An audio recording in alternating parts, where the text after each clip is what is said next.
Sebelum kita memulai kegiatan hari ini, ada baiknya kita buka dengan doa bersama agar kegiatan berjalan dengan lancar. Berdoa sesuai agama dan kepercayaan masing-masing dipersilahkan.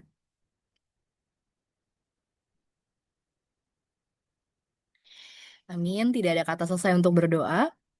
Selanjutnya, saya akan menyampaikan kepada para peserta bahwa boleh di next, Rose, bahwa sertifikat dari partisipasi akan kita berikan kepada para peserta yang merupakan tenaga kesehatan dan telah mengisi ada dua link. Jadi link yang pertama adalah link untuk training kick-off survey. Di sini sudah ada linknya. Mungkin nanti linknya juga akan di-share melalui chat ya oleh operator kami. Boleh di-share kembali. Nah, ya ini dia. Linknya adalah tini.cc/pre-training get 8 atau boleh dibantu untuk scan langsung aja barcode yang tertera pada layar saat ini. Sekali lagi, pengisian link ini merupakan syarat untuk mendapatkan sertifikat. Ya, oke, kita boleh next dulu.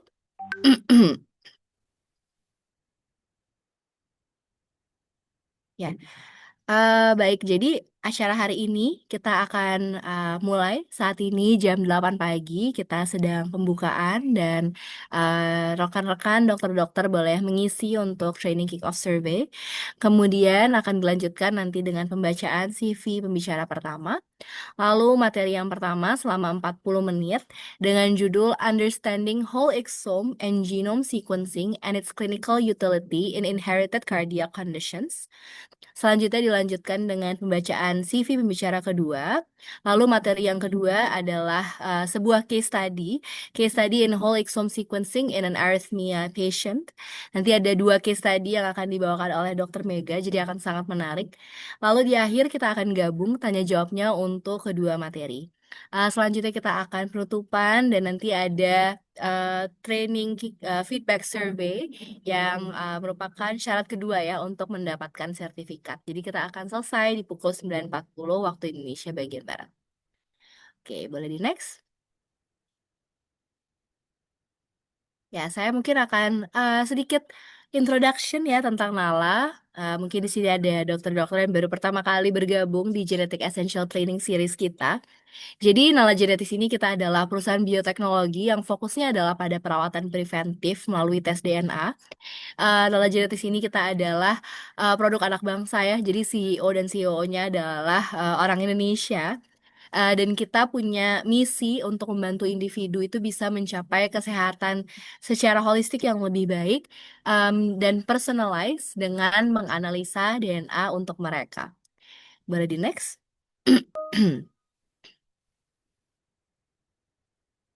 Ya, ini adalah tim kami. Kita ada tim experts and key opinion leaders dari orang-orang yang ahli di bidang genomics di Asia bahkan sampai Eropa juga. Dan ada beberapa mitra institusi yang sudah bekerja sama dengan kami, baik dari segi rumah sakit maupun institusi akademik. Okay, I saw a chat here to kindly enable English caption option. Yes, I think our operator will help with that. But I think usually the participants need to turn on the caption on their own. So it can be done on the Zoom. There's a more button on the bar below, and then if you click on more and click on captions, it should be able to show the English captions. Yeah. Thank you so much for joining. Kita juga ada banyak rekan-rekan peserta dari internasional juga ya. Jadi mungkin rekan-rekan internasional akan menggunakan caption berbahasa Inggris. Tapi kita akan bawakan sesi hari ini dengan bahasa Indonesia. Dan sekali lagi juga untuk rekan-rekan mungkin yang bukan dokter gitu ya, mungkin dari awam gitu yang penasaran juga pengen belajar juga itu sangat dipersilahkan. Tapi memang untuk sertifikat kita akan berikan untuk tenaga kesehatan gitu. Jadi tidak hanya dokter ya, tentunya tenaga kesehatan ada banyak rekan-rekan kita itu juga akan kita berikan sertifikat. Oke, boleh di next. Oke, ini tadi sudah institusi-institusi yang pernah bekerja sama dengan kami. Nah, ini adalah layanan-layanan di Nala Genetics ya. Jadi kita sebenarnya layanannya ada banyak. Dari mulai pemeriksaan farmakogenomik ya, kita ada pemeriksaan untuk compatibility obat-obatan berdasarkan dari profil genetik. Ada RX Ready dan RX Max yang bisa melihat 180 sampai 350 obat-obatan. Kita juga ada cancer panel ya untuk mempersonalisasi treatment cancer berdasarkan dari genomiknya. Kemudian kita ada lifestyle genomics, jadi ada Nutri Ready dan Life Ready untuk mempersonalisasi nutrisi dan juga lifestyle. Selanjutnya kita ada risk prediction, yaitu tes untuk memprediksi resiko penyakit. Kita ada cardiac ready untuk prediksi resiko penyakit kardiovaskular yang sudah kita bahas sebenarnya di Genetic Essential Training bulan lalu. Dan kita juga ada Mamo Ready yang merupakan tes untuk prediksi resiko penyakit breast cancer. Dan kita juga ada companion diagnostic test berupa NIPT untuk para calon ibu dan juga hereditary panel yang akan kita bahas hari ini untuk kita melihat inherited and rare disease diagnosis and carrier testing. Untuk full priceless information-nya bisa dikontak ke Mbak Ratna dengan nomor yang tertera di layar. Next. Oke, ini adalah gambarannya bahwa kita sebenarnya training series ini udah berjalan setiap bulannya. Bulan ini kita bahas tentang inherited cardiac conditions. Nanti bulan depan dan selanjutnya bakal terus ada topik yang seru-seru. Jadi harapannya dokter-dokter sudah mendaftar ya ke semuanya. Jadi kita bisa selalu bertemu dan update ilmu setiap bulannya. Next. Oke, kita juga ada promo spesial khusus untuk para peserta dari webinar hari ini. Jadi kita selalu ya setiap webinar tuh ada promo-promo. Boleh di next nih, promonya apa sih bulan ini? Promonya pertama adalah buy one get one free untuk pemeriksaan yang terkait dengan penyakit kardiovaskular ya. Jadi cardiac ready itu buy one get one free. Kemudian yang sifatnya bundles juga buy one get one free.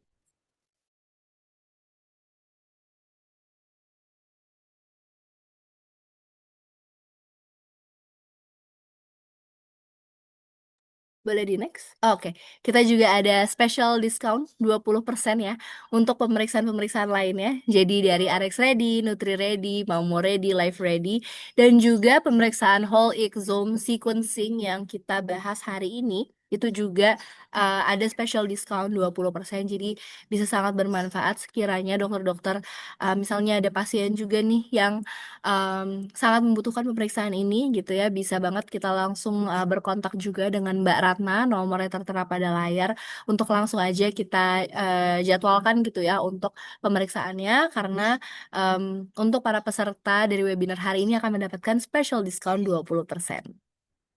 Oke, next. Oke, selanjutnya langsung aja saya akan membacakan CV dari pembicara kita yang pertama, Dr. Natalia Zuensi Aireros, Master of Science.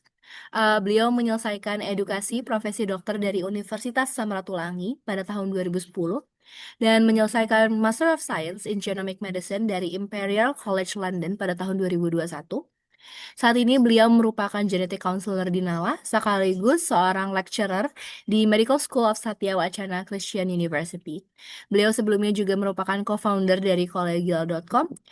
Sebelumnya juga pernah menjadi GP di Hang Tuah, Batam Island, dan juga medical officer in Galang Community Health Clinic di Health Authority of Kepulauan Riau Province. Jadi udah nggak sabar nih mau belajar dari Dr. Zwensi yang memang sudah ahlinya nih di bidang genomics dan seorang dosen juga ya. Jadi biasanya enak nih kalau Dr. Zwensi ngajar. Untuk itu mungkin waktu dan tempat saya persilahkan kepada Dr. Zwensi untuk menyampaikan materinya selama 40 menit. Kepada para peserta, jika ingin bertanya selama Dr. Zwensi menyampaikan materinya, boleh banget ditulis di kolom chat. Tapi nanti kalau di akhir ya kita sesi tanya jawabnya dibarengin ya di akhir sesi untuk kedua pembicara. Kalau ada yang mau raise hand langsung juga dipersilakan. Silakan Dr. Zensi. Terima kasih, Dokter Salma. Selamat pagi semuanya. Saya boleh minta tolong dibantu untuk share slide-nya seperti biasa. dari Nala. Oke, ini sudah muncul ya di saya. Next slide.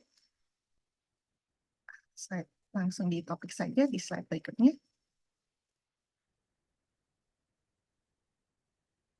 Uh,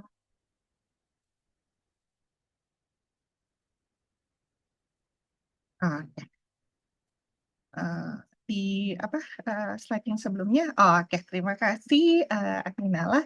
Jadi selamat pagi sekali lagi semuanya yang belum kenal salam kenal.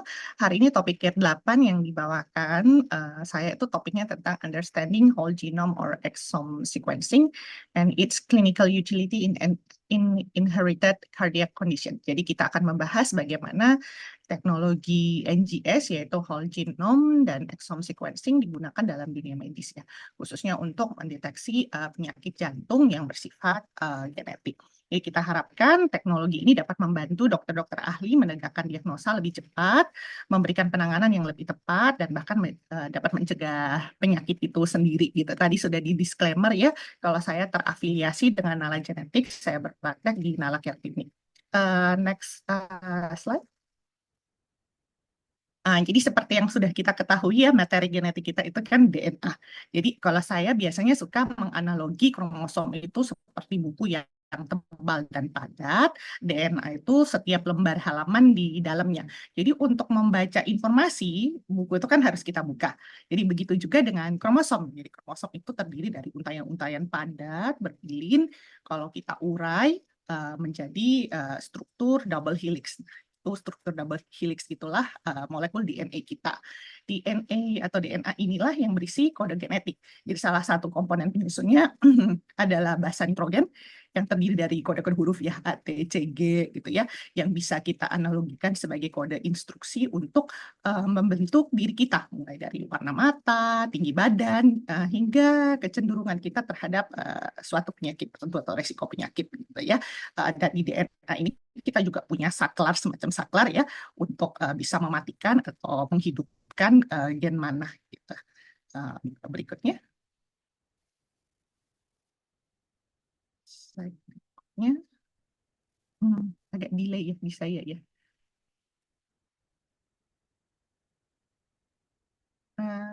Next slide.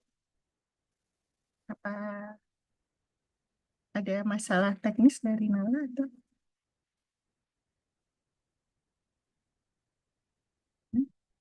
Di saya slide-nya belum berubah. Di saya juga belum, Dok. Nah, Oh, ini udah oke. berubah, Dok. Oke. Baiklah, jadi dokter-dokter dan peserta sekalian ya bisa membayangkan dunia di tahun 1970-an. Jadi membaca DNA itu seperti kita mencoba membaca sebuah buku yang sangat tebal ya, kayak kamus Dorlan gitu. Jadi kita harus bacanya satu persatu huruf, jadi bukan jadi satu persatu gitu ya. Jadi analogi satu persatu huruf ini adalah analogi dari metode Sanger sequencing yang sampai sekarang juga masih menjadi kayak standar emas, gold standard membaca DNA walaupun mahal dan perlu waktu yang lebih lama. Nah, sekitar tahun 1990 sampai 2003 ada proyek ambisius itu Human Genome Project. Jadi proyek ini bertujuan membaca seluruh buku instruksi genetik manusia. Jadi membutuhkan waktu 13 tahun, sebenarnya 2 tahun lebih cepat dari target, dan biaya miliaran dolar untuk menyelesaikan proyeknya ya. Jadi bayangkan itu sebanding dengan membaca satu kata per hari selama bertahun-tahun. Jadi proyek ini menjadi fondasi langkah pertama yang monumental gitu. Tapi ya jelas kita membutuhkan cara yang lebih cepat lagi. Nah, cara itu datang sekitar tahun 2005. Jadi ini adalah momen revolusi ya, revolusi NGS. Jadi kita beralih dari membaca satu buku jadi membaca ribuan buku sekaligus. Nah, ini adalah era NGS atau Next Generation Sequencing gitu. Teknologi NGS ini mengubah banyak hal ya, biaya dan waktu untuk sequencing juga jadi turun drastis. Dulu butuh belasan tahun dan miliaran dolar ya, sekarang bisa diselesaikan dalam beberapa hari sampai minggu dengan biaya yang jauh lebih terjangkau. Jadi hal ini membuat kita kita bisa membaca seluruh genom gitu atau whole genome ya, atau hanya bagian yang mengkode protein atau whole exome dengan mudah. Jadi WES dan WGS yang merupakan bagian dari teknologi NGS ini adalah main topik ya, dan sekaligus contoh dari teknologi NGS. Nah, jadi kita bisa analogikan juga teknologi NGS ini seperti mesin waktu ya yang membawa kita dari zaman batu ke zaman modern. Dan kini kita udah berada di fase berikutnya nih yang bisa dibilang sebenarnya sudah menjadi kenyataan ya.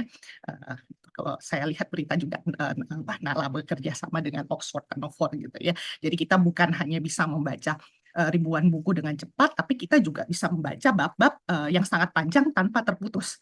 Jadi teknologi itu namanya third generation sequencing atau teknologi long read. Nah, masa depan yang kita tuju itu jelas ya, di mana whole genome atau whole exome akan menjadi standar klinis. Jadi artinya pengujian genetik itu akan menjadi semacam bagian yang rutin gitu ya dari pemeriksaan kesehatan. Dan ini akan membawa kita ke era personalized medicine gitu ya. Sekarang udah ngetren tuh personalized medicine. Jadi klinisi bisa memilih obat atau terapi yang paling tepat untuk pasien berdasarkan blueprint atau cetak biru genetik pasien gitu. Atau istilah yang sering dipakai itu pengobatan itu tidak lagi satu untuk semua tapi satu untuk satu. Next slide.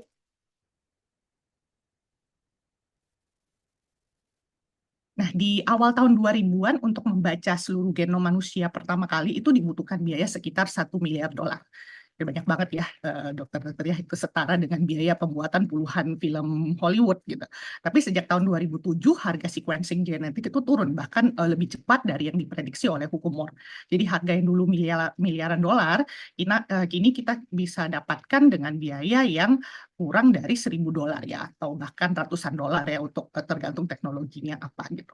Nah, salah satu di balik revolusi ini adalah NHGRI ya, National Human Genome Research Institute, jadi di Amerika Serikat, yang berinvestasi besar-besaran, jadi mendanai penelitian untuk membuat teknologi sequencing yang lebih cepat dan jauh lebih murah. Jadi kita sekarang berada di era di mana informasi genetik yang tadinya hanya bisa diakses oleh sebagian atau segelintir ilmuwan kini menjadi jauh lebih terjangkau. Next slide. Nah, kita akan ngomong kalau ngomongin genomik gitu ya, genetik gitu, kita tidak lepas dari sentral dogma biologi molekuler ya, di mana sentral dogma ini menjelaskan urutan instruksi genetik mulai dari DNA yang ditranskripsi menjadi RNA lalu ditranslasi menjadi protein. Jadi sentral dogma itu cara gen kita diekspresikan menjadi protein yang melakukan hampir semua semacam pekerjaan ya di dalam tubuh ya, dari bangun jaringan sampai dengan melawan penyakit. Nah, Omiktech itu adalah kumpulan teknologi ya, teknologi canggih untuk mempelajari semua komponen biologis dalam tubuh secara menyeluruh ya, sesuai dengan tingkatan sentral dogma tadi juga ya, kayak genomik itu membaca sebagian yang tingkatan gen atau DNA ya, transkriptomik itu melihat RNA yang aktif gitu, proteomik menganalisis semua protein, metabolomik itu memeriksa metabolit atau hasil proses kimia tubuh gitu. Tapi pagi ini kita akan berfokus pada genomik, yaitu teknologi whole genome sequencing dan whole exome sequencing gitu. Jadi beberapa mungkin kenapa targeted tidak masuk gitu ya.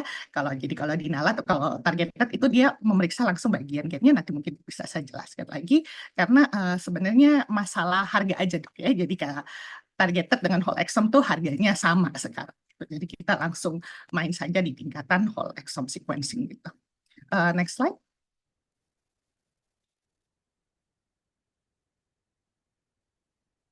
Oke. Nah, di gambar ini ya, ini gambar mewakili sentral dogma tadi, di mana DNA ya menjadi RNA, yaitu mRNA ya, lalu menjadi protein. Jadi di DNA itu ada daerah ekson dan daerah intron. Jadi ekson itu bagian DNA yang diekspresikan. Jadi artinya akan disalin menjadi mRNA, mRNA, yang kemudian diterjemahkan menjadi protein. Gitu. Jadi kalau intron itu bagian DNA yang tidak mengkode protein. Nantinya itu akan dipotong seperti gambar ini ya, dipotong dan dibuang sebelum menjadi protein gitu ya.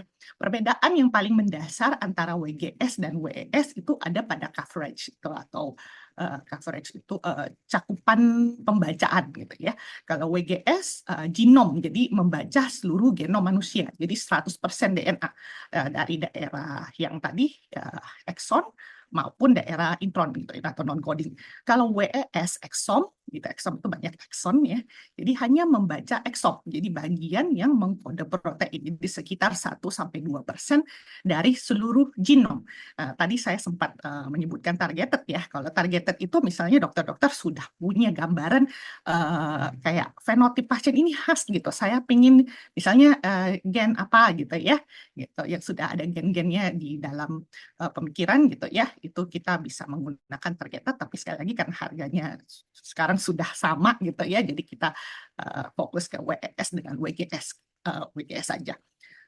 Kembali lagi tadi dengan analogi gen kita tadi saya pakai seperti buku pedoman ya, buku instruksi ya. Jadi kadang ada typo gitu. Typo ini variasi genetik. Sebenarnya variasi genetik itu sama dengan mutasi ya, tapi kita kalau di genomik kita berusaha menghindari menggunakan terminologi mutasi gitu ya. Jadi variasi genetik ini bisa berdampak kecil, besar, atau bahkan tidak berdampak sama sekali. Nah, tes genetik ya NGS tadi membantu kita menemukan typo itu atau kesalahan cetak gitu ya. Next slide. Kita lanjut nih membahas perbedaan WES dan WGS ya, karena perbedaan yang coverage atau cakupan tadi, jenis variasi genetik yang terdeteksi juga berbeda. Kalau WES ya bagus untuk mendeteksi varian di dalam gen gitu ya, seperti SNP atau small indels gitu ya. Kalau WGS itu bisa mendeteksi semua jenis varian, termasuk varian yang di luar gen seperti variasi struktural ya, duplikasi CNV gitu, dan juga wilayah regulasi masuk di dalamnya gitu. Kedalaman pembacaan juga berbeda gitu. Kalau whole exome depth atau kedalamannya lebih tinggi gitu ya. Jadi lebih akurat untuk varian yang langka. Kalau whole genome itu depth-nya lebih merata. Jadi dia memeriksa keseluruhan tapi depth-nya itu merata di seluruh genom gitu. Untuk implikasi praktisnya, kalau WGS itu menghasilkan data ratusan gigabyte, kalau WES hanya beberapa gigabyte, karena itu juga secara cost ya lebih murah gitu ya. Kalau WGS tentu saja lebih mahal, tapi ya makin ke sini harganya itu semakin terjangkau ya sesuai dengan buku Morse tadi. Jadi keduanya itu sama-sama powerful ya, tapi memiliki peran yang berbeda. Jadi kalau WES itu lebih fokus dan ekonomis, kalau WGS itu lebih komprehensif, lebih lengkap. Untuk analisa di whole exome itu sekali lagi lebih fokus dan sudah terstandarisasi karena hanya mengeksplorasi exome ya. Jadi yang relatif well understood gitu ya, dan kaya gitu. Banyak gen penyebab penyakit itu berada di area exome itu tadi gitu. Sedangkan analisa WGS itu jauh lebih kompleks gitu karena mencakup seluruh gen 100% dari DNA ya, termasuk wilayah non coding yang fungsinya masih banyak belum dipahami. Jadi sehingga membutuhkan interpretasi yang lebih mendalam dan berlapis lah. Jadi singkatnya, analoginya WES itu kayak kita mencari di dalam katalog yang sudah rapi gitu. Sementara WGS itu seperti kita menjelajahi gitu ya seluruh perpustakaan gitu dengan banyak buku yang belum terbaca gitu. Jadi kapan nih memilih WES atau WGS gitu ya? Jadi kalau misalnya dokter-dokter sudah ingin fokus pada gen yang menjadi penyebab penyakit yang sudah diketahui, itu kita bisa menggunakan WES gitu ya, karena kita juga bisa menekan cost gitu ya. Kalau WGS ketika ada suspek varian di luar gen gitu, atau untuk dalam skala penelitian yang menyeluruh. Next slide. Nah, aplikasi NGS ini jauh lebih luas ya, untuk diagnosis penyakit langka, untuk di onkologi presisi juga ya, untuk mengidentifikasi mutasi kanker ya, memilih terapi yang terbaik gitu ya. Sekaligus juga dapat memantau respons terapi pada screening neonatal, juga bisa kita gunakan untuk deteksi dini varian genetik. Di farmakogenomik tentu saja personalisasi obat berdasarkan genetik ya, dengan dosis tepat untuk menghindari efek samping untuk infectious disease. Kita bisa menggunakan teknologi ini untuk melacak penyebaran patogen, jadi skala penelitiannya dan resistensi antibiotik lewat sequencing genetik, dan bisa juga kita gunakan untuk penyakit kompleks ya dengan semacam menelusuri peran genetik pada diabetes, pada jantung, gitu, penyakit-penyakit neurologi, gitu, dan lain-lain. Next slide. Oke, penyakit kardiovaskular ini kan penyebab utama dari gagal jantung ya dan kematian di seluruh dunia seperti yang sudah kita ketahui ya. Faktor-faktor seperti merokok atau obesitas, diabetes itu tidak sepenuhnya menjelaskan semua kasus. Nah, penelitian terbaru ini menunjukkan ya kalau genetika itu berperan signifikan gitu dalam banyak kondisi penyakit jantung dan pembuluh darah. Jadi ada dua tipe penyakit genetik utama, itu monogenik ya, disebabkan oleh satu varian gen yang beresiko tinggi. Ini ya kita bisa melihat biasanya dari pola herediter gitu ya, riwayat keluarganya cukup kuat gitu ya. Contohnya seperti kardiomiopati hipertrofi. Selain itu juga ada poligenik. Jadi sebenarnya kebanyakan penyakit metabolik itu poligenik gitu ya. Jadi disebabkan oleh banyak varian gen yang beresiko rendah gitu ya. Contohnya seperti penyakit jantung koroner. Slide berikutnya.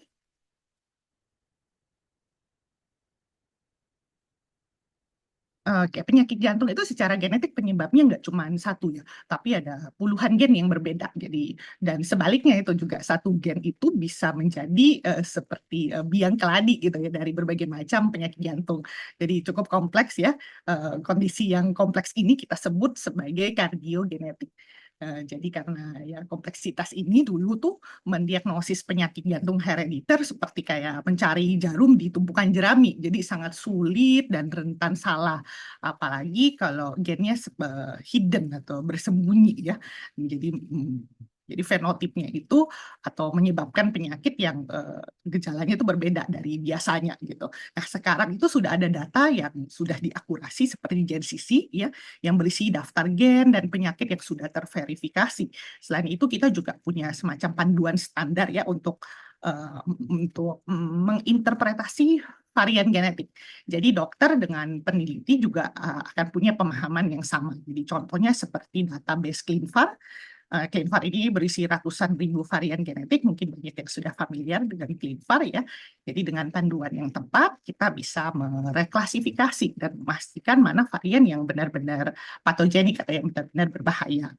Tujuan akhir dari tes genetik itu sudah bukan hanya menemukan varian genetik ya dengan teknologi WS atau WGS, tetapi juga menerjemahkan temuan yang tadi itu menjadi bermanfaat untuk menegakkan diagnosa dan meningkatkan manajemen klinis. Slide berikutnya. Oke, DNA sequencing ya dengan WS atau WGS atau panel gen dapat mengkonfirmasi diagnosa bahkan untuk pada kasus yang masih tanpa gejala. Lalu diagnosa ini bisa menjadi panduan untuk penanganan yang lebih tepat ya. Ya sekali lagi seperti menentukan obat yang paling cocok atau memutuskan apakah perlu pasang alat pacu jantung gitu ya dok ya. Dampaknya itu juga tidak berhenti pada pasien tapi meluas juga ke keluarga lewat yang namanya cascade testing. Jadi dengan cascade testing kita bisa melakukan deteksi dini resiko pada keluarga. Jadi kita bisa proaktif ya melakukan pencegahan. Tapi ini ada yang penting ya, saat ini tes genetik itu paling optimal kita lakukan di pusat-pusat kesehatan yang memang ahli di bidangnya gitu ya. Jadi belum bisa untuk screening massal gitu. Dan konseling genetik juga menjadi bagian yang tidak bisa dilepaskan ya. Jadi dalam sesi konseling genetik itu bisa pasien akan mendapatkan penjelasan warisan genetik, resiko dan opsi tindakan. Jadi, tapi opsi tindakan ini bukan menentukan tata laksana dokter ahli ya dok. Jadi kalau di konseling genetik itu lebih ke impact-nya untuk keluarga. Jadi apakah perlu cascade testing atau tidak gitu. Atau misalnya dokter-dokter perlu menjelaskan gitu ya prognosis dari uh, diagnosa seperti itu dan pilihan manajemen yang sudah ditentukan oleh dokter ahli. Jadi bukan konselor genetik yang menentukan manajemen klinis kita atau terapeutik. Next step-nya. Oke, tabel ini itu menunjukkan beberapa contoh bagaimana diagnosis genetik seperti pada DCM atau FH, familial hypercholesterolemia ya, secara langsung mempengaruhi cara dokter mengelola pasien. Jadi mulai dari penyesuaian obat hingga kayak pertimbangan untuk pemasangan ISDD tadi, ini kita skip aja karena ini ranahnya dokter ahli. Next slide. Oke, ini ada studi di Montreal Heart Institute ya pada lebih dari 2.000 pasien dengan suspek kardiomyopati atau aritmia herediter, ditemukan bahwa tes genetik berhasil mengidentifikasi penyebab penyakit pada 24% pasien gitu ya. Jadi dengan memanfaatkan data populasi lokal, ada 9 varian yang sebelumnya nggak jelas gitu ya, berhasil diklasifikasi kembali gitu. Jadi hasilnya juga membantu dokter-dokter untuk dokter-dokter mengubah diagnosis dan penanganan pada 8% secara langsung. Jadi studi real world impact of genetic testing ini menunjukkan tes genetik bisa menjadi alat yang sangat ampuh dan langsung bisa mengubah kualitas perawatan pasien menjadi jauh lebih baik. Jadi studi ini menggunakan teknologi NGS. Next slide.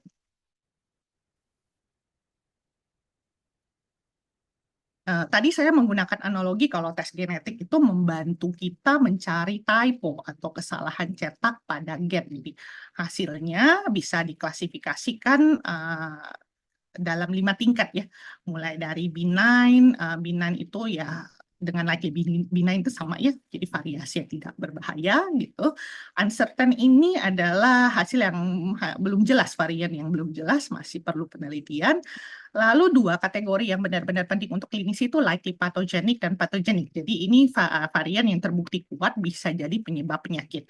Jadi karena varian-varian ini adalah actionable variants gitu atau varian yang bisa ditindaklanjuti yang akhirnya bisa menjadi artinya itu bisa menjadi panduan bagi dokter ahli atau klinisi untuk membuat keputusan tentang penanganan pasien dan juga untuk mengukur seberapa besar resiko pasien.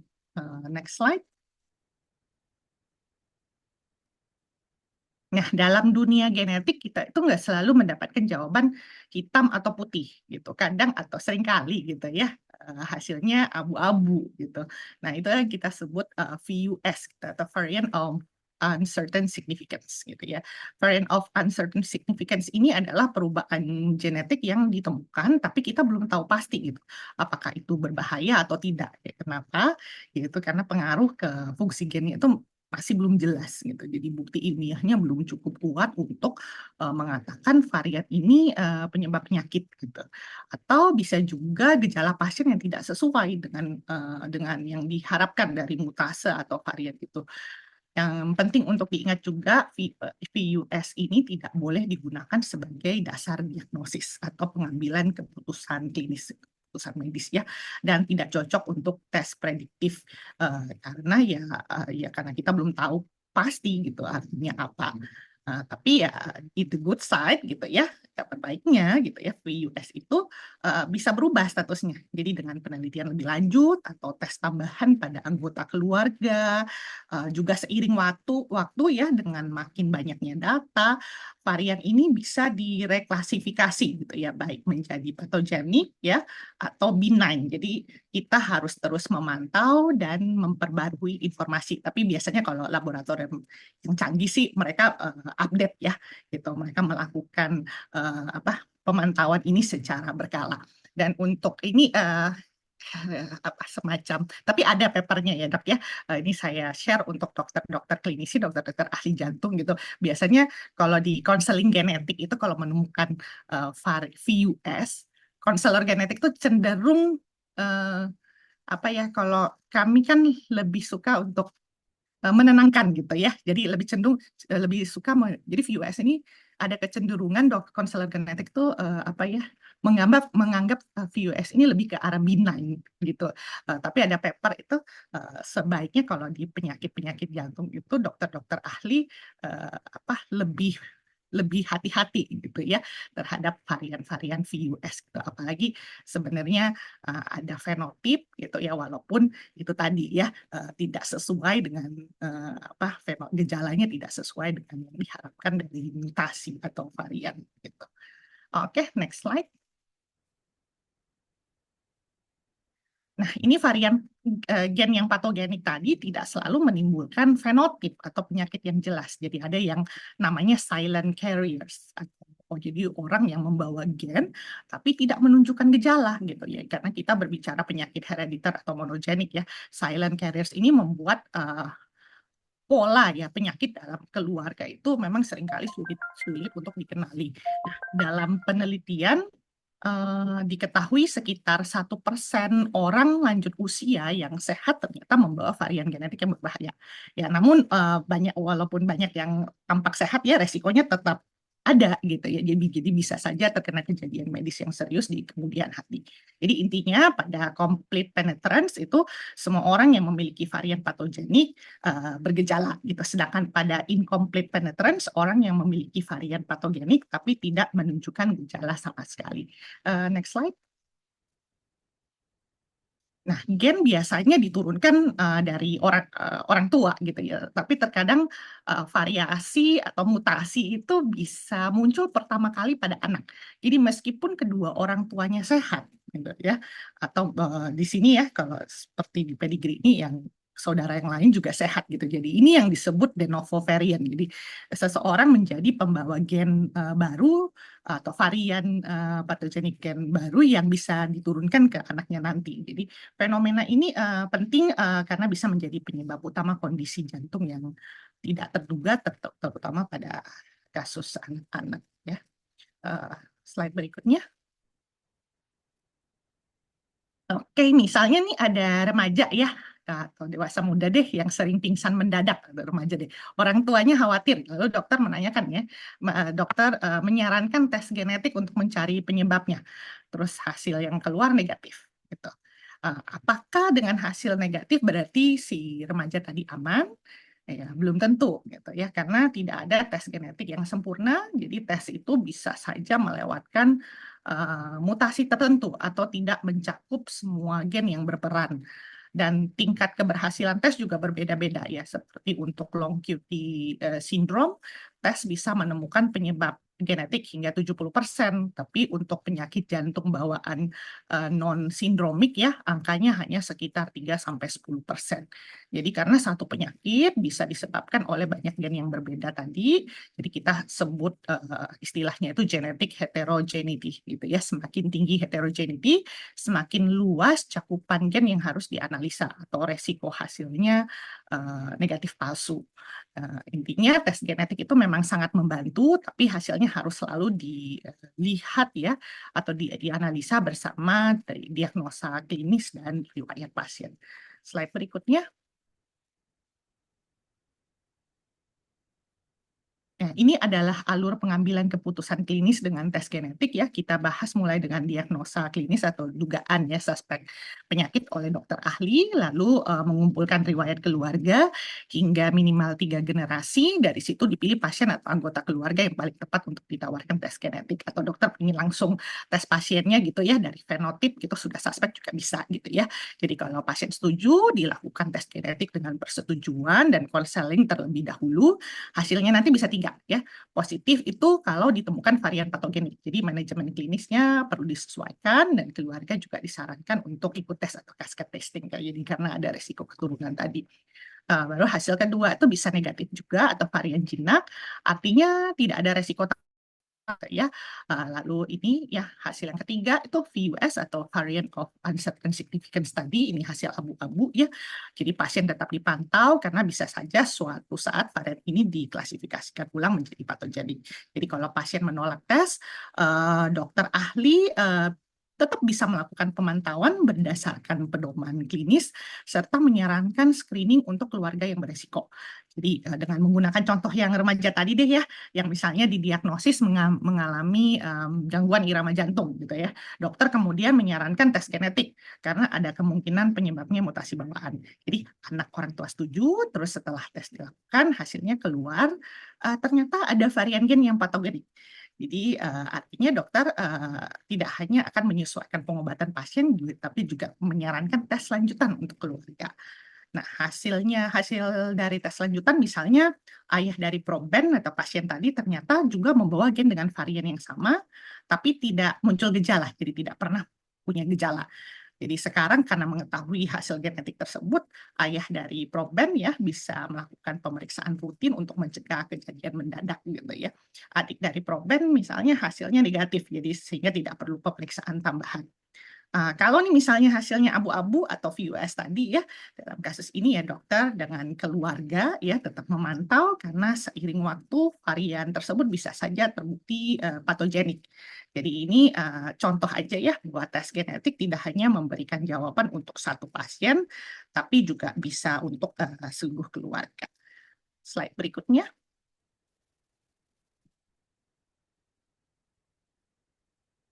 Walaupun tes genetik itu punya banyak manfaat ya, tapi ada limitasi ya, ada tantangan besar yang masih harus kita hadapi. Yang pertama itu data interpretation, jadi interpretasi data. Jadi tidak selalu mudah memang membedakan mana varian gen yang benar-benar patogenik atau berbahaya dan mana yang sebenarnya tidak berpengaruh.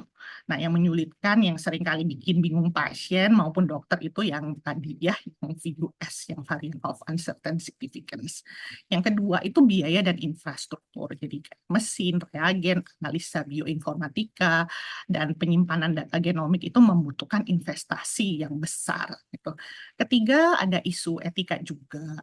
Jadi misalnya kan tadi dengan menggunakan whole exome atau whole genome tadi ya, bagaimana kalau hasil tes genetik justru kita menemukan resiko penyakit lain yang tidak kita cari. Gitu ya.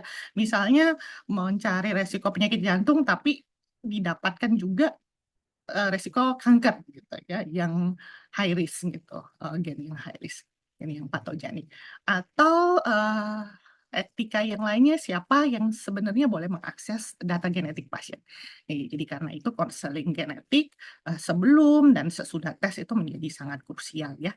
Dan terakhir akses dan kesetaraan. Jadi teknologi WES dan WGS ini seharusnya dirasakan oleh semua orang ya, bukan hanya kelompok tertentu yang mampu membayar. Jadi tantangannya bukan cuma hanya teknologi, tapi juga menyangkut biaya, menyangkut etika dan keadilan. Next slide. Nah, kalau kita lihat ke future, masa depan ya, jadi tes genetik itu sangat menjanjikan ya. Pertama, biaya akan semakin turun ya. Kayak yang tadi ya, whole genome sequencing yang dulunya sangat mahal ya, suatu saat nanti di masa depan akan menjadi tes rutin yang terjangkau. Yang kedua juga AI dan machine learning itu akan menjadi kayak sahabat ya, sahabatnya kita ya, teman penting gitu. Jadi teknologi AI dan machine learning ini akan membantu kita memahami jutaan data genetiknya, terutama di bagian yang selama ini masih masih misteri gitu ya, masih belum kita pahami. Oke, yang ketiga muncul terapi yang lebih personal, sekarang sudah mulai ya. Waktu membuat slide itu saya menemukan beberapa paper tentang targeted terapi pada penyakit jantung, tapi saya kurang paham juga ya itu tadi dari skala penelitian gitu ya, ilmunya terlalu ilmu untuk dokter ahli gitu ya.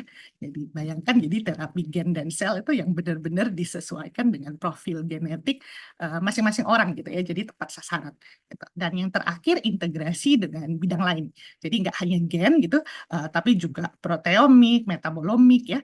Jadi dengan begitu kita itu bisa melihat kesehatan manusia secara lebih komprehensif gitu, secara lebih menyeluruh. Nah, singkatnya masa depan genetika bukan cuma tentang tes gitu ya, tetapi juga tentang membawa eh, terapeutik atau pengobatan lah ke level yang jauh lebih personal dan holistik. Eh, Next slide. Oke, sudah slide terakhir. Sebagai penutup ya, whole genome dan exome sequencing itu dapat membantu kita melihat peta genetik di balik penyakit jantung turunan.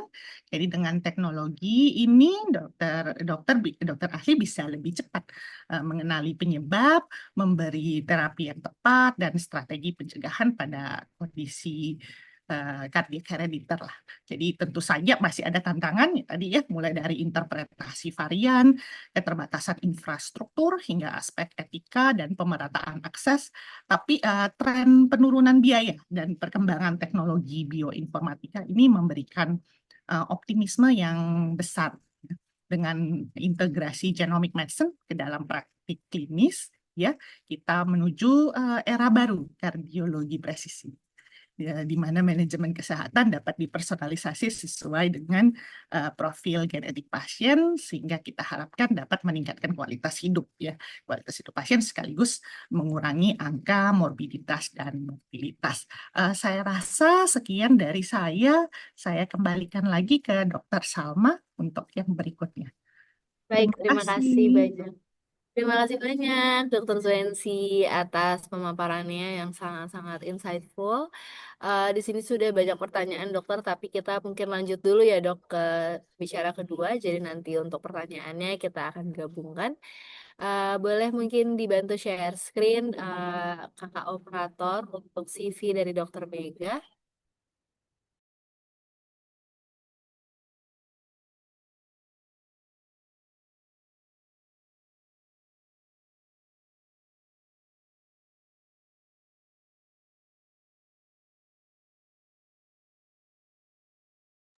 Apakah bisa ditampilkan CV Dokter Mega? Ya,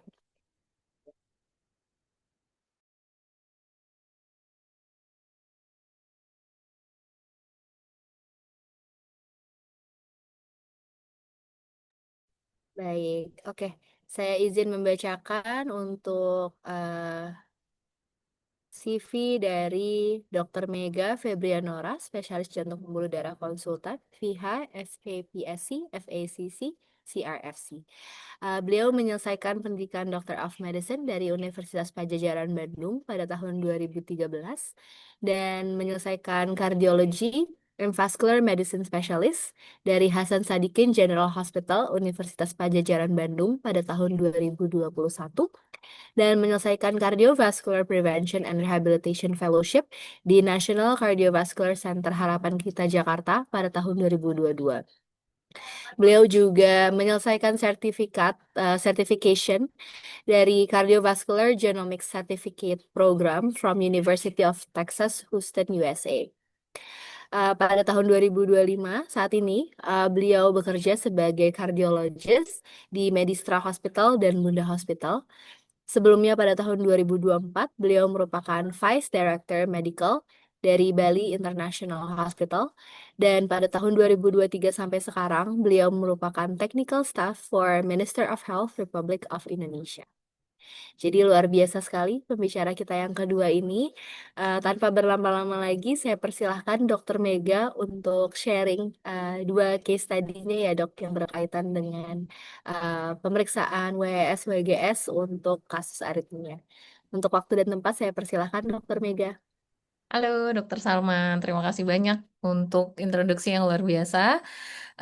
Terima kasih rekan-rekan semua yang sudah mau pagi-pagi kita belajar ya. Sebenarnya mungkin lebih enak tarik selimut, tapi saya merasa gara-gara dengerin Dokter Zuensi ngomong tuh Indonesia mendadak kayak lebih ada harapan gitu. Bahasa kita lebih rumit soalnya. Emang rumit sih bahasanya, tapi tuh menurut saya salah satu tanda-tanda bahwa kita bisa berpikir lebih jauh, planning lebih jauh, dan kita bisa kayak ngomong apa yang orang-orang di luar negeri bisa omongin. Oke. So, jadi gini, saya Dokter Mega, spesialis jantung. Kebetulan saya konsultan di bidang genetik kardiak. Ini keilmuan yang relatif baru kalau di Indonesia. Kebetulan emang so far baru saya ngambil sertifikasinya untuk di Indonesia ini. Nah, em, tapi di luar negeri sebenarnya kita udah biasa ngomongin ini gitu. Jadi senang sekali saya bisa sharing sama teman-teman semuanya dan semoga bisa membuka perspektif tentang kardiak genomik ini ya. Oke, kita lanjut dulu. Slide. Nah, apa sih aritmia? Jadi judulnya kan tadi adalah case study untuk aritmia dan whole genome sequencing. Jadi saya berusaha membridging apa yang udah dijelasin sama Dokter Zoensi sama kondisi klinisnya. Sebenarnya jantung itu problemnya mungkin kalau teman-teman tahu adalah penyakit jantung koroner. Tapi spektrum penyakit jantung itu sebenarnya luas sekali. Jadi ada penyakit jantung koroner, ada heart failure yang tadi dibahas kardiomiopati, kemudian ada penyakit katup, ada penyakit hipertensi, ada gangguan aorta, kemudian ada infeksi di jantung, dan ada lagi yang namanya aritmia. Aritmia itu adalah sebuah kondisi di mana gangguan irama jantung yang menyebabkan jantungnya itu menjadi lebih cepat, lebih pelan, tidak reguler, dan sampai yang paling berbahaya adalah bisa menyebabkan henti jantung mendadak. Lanjut dulu. Nah, gangguan irama ini sebenarnya manifestasi macam-macam. Tapi kalau teman-teman perlu ingat, ini adalah manifestasi terakhir. Jadi outcome-nya kita bisa bilang. Jadi outcome-nya adalah nadinya lebih cepat atau tahikardi, nadia lebih pelan atau bradikardi, prematur ventricular contractions kalau VS kalau di EKG suka lihat. Kemudian SVT kalau dia cepat nadinya, kemudian atrial fibrilasi dan ventricular fibrilasi. Ini sebenarnya manifestasi, tapi penyebab aritmia itu sendiri ada banyak. Lanjut. Next. Oke, gimana sih penyebab dari aritmia? Kalau kita berbicara tentang aritmia, sebenarnya penyebabnya relatif macam-macam.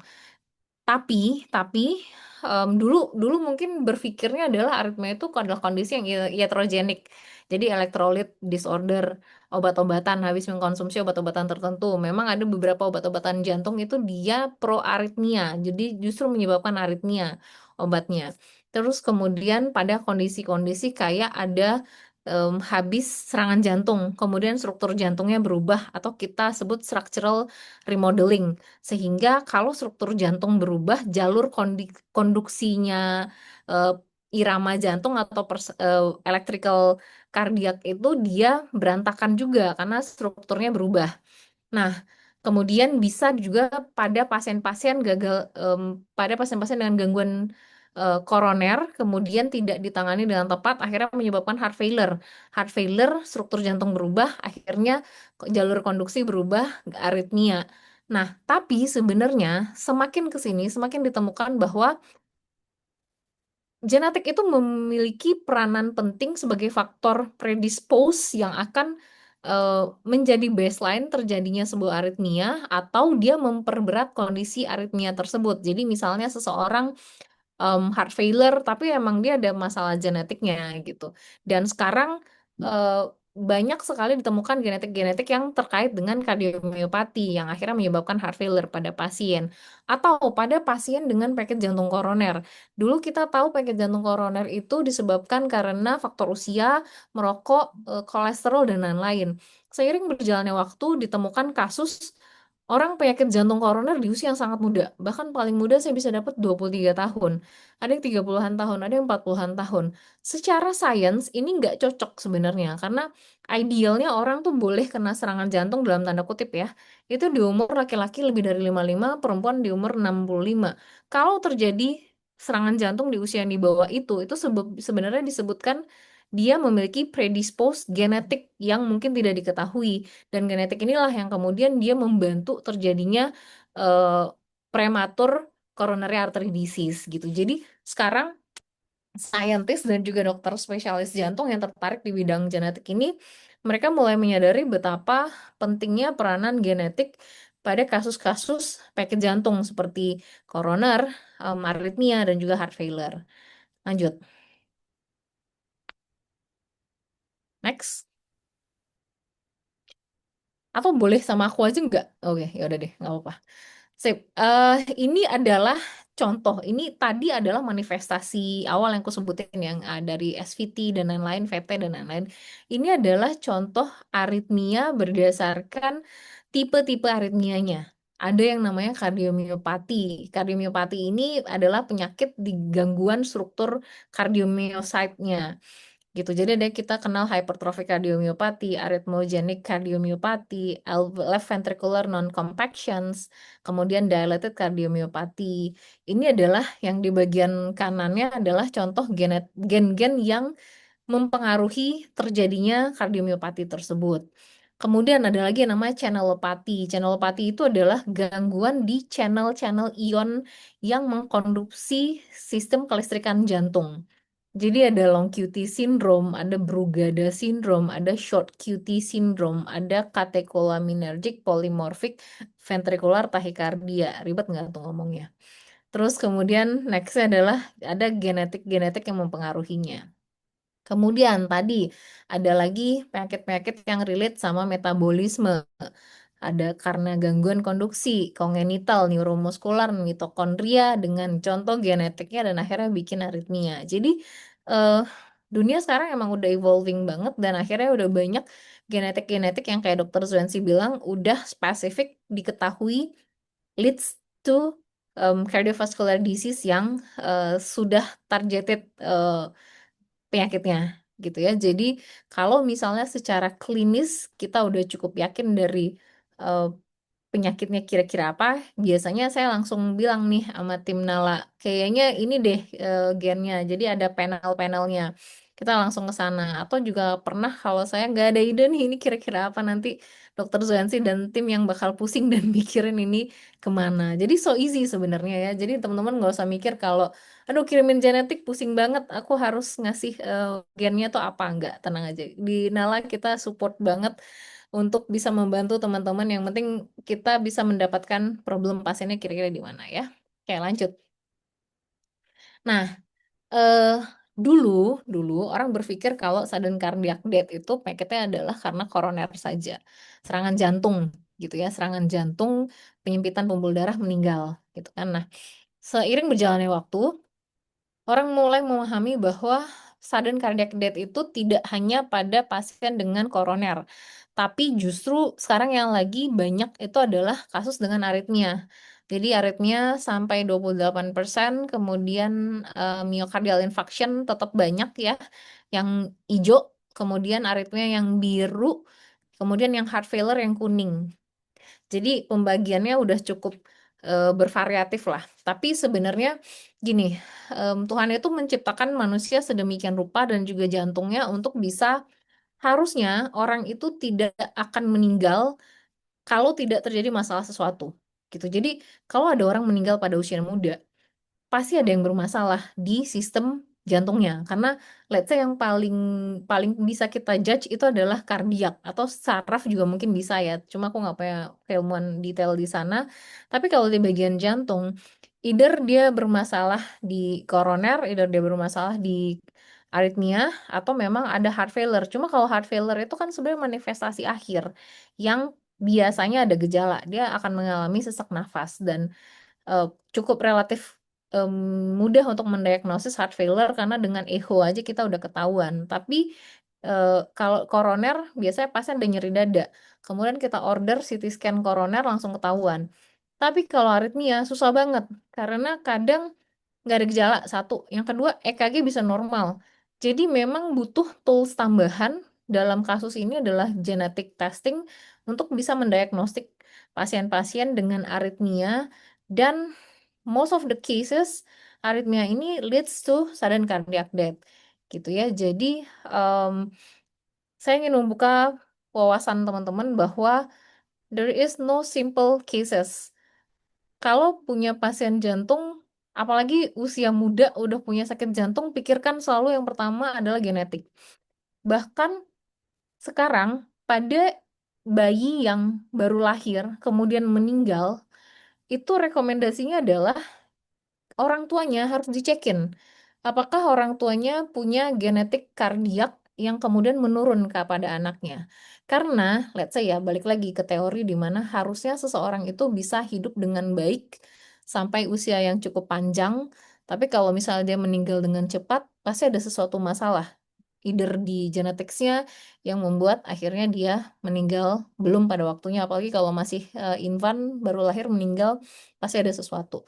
Jadi sekarang rekomendasinya bahkan orang tuanya harus dites, mungkin dia punya penyakit kardiak genetik tertentu.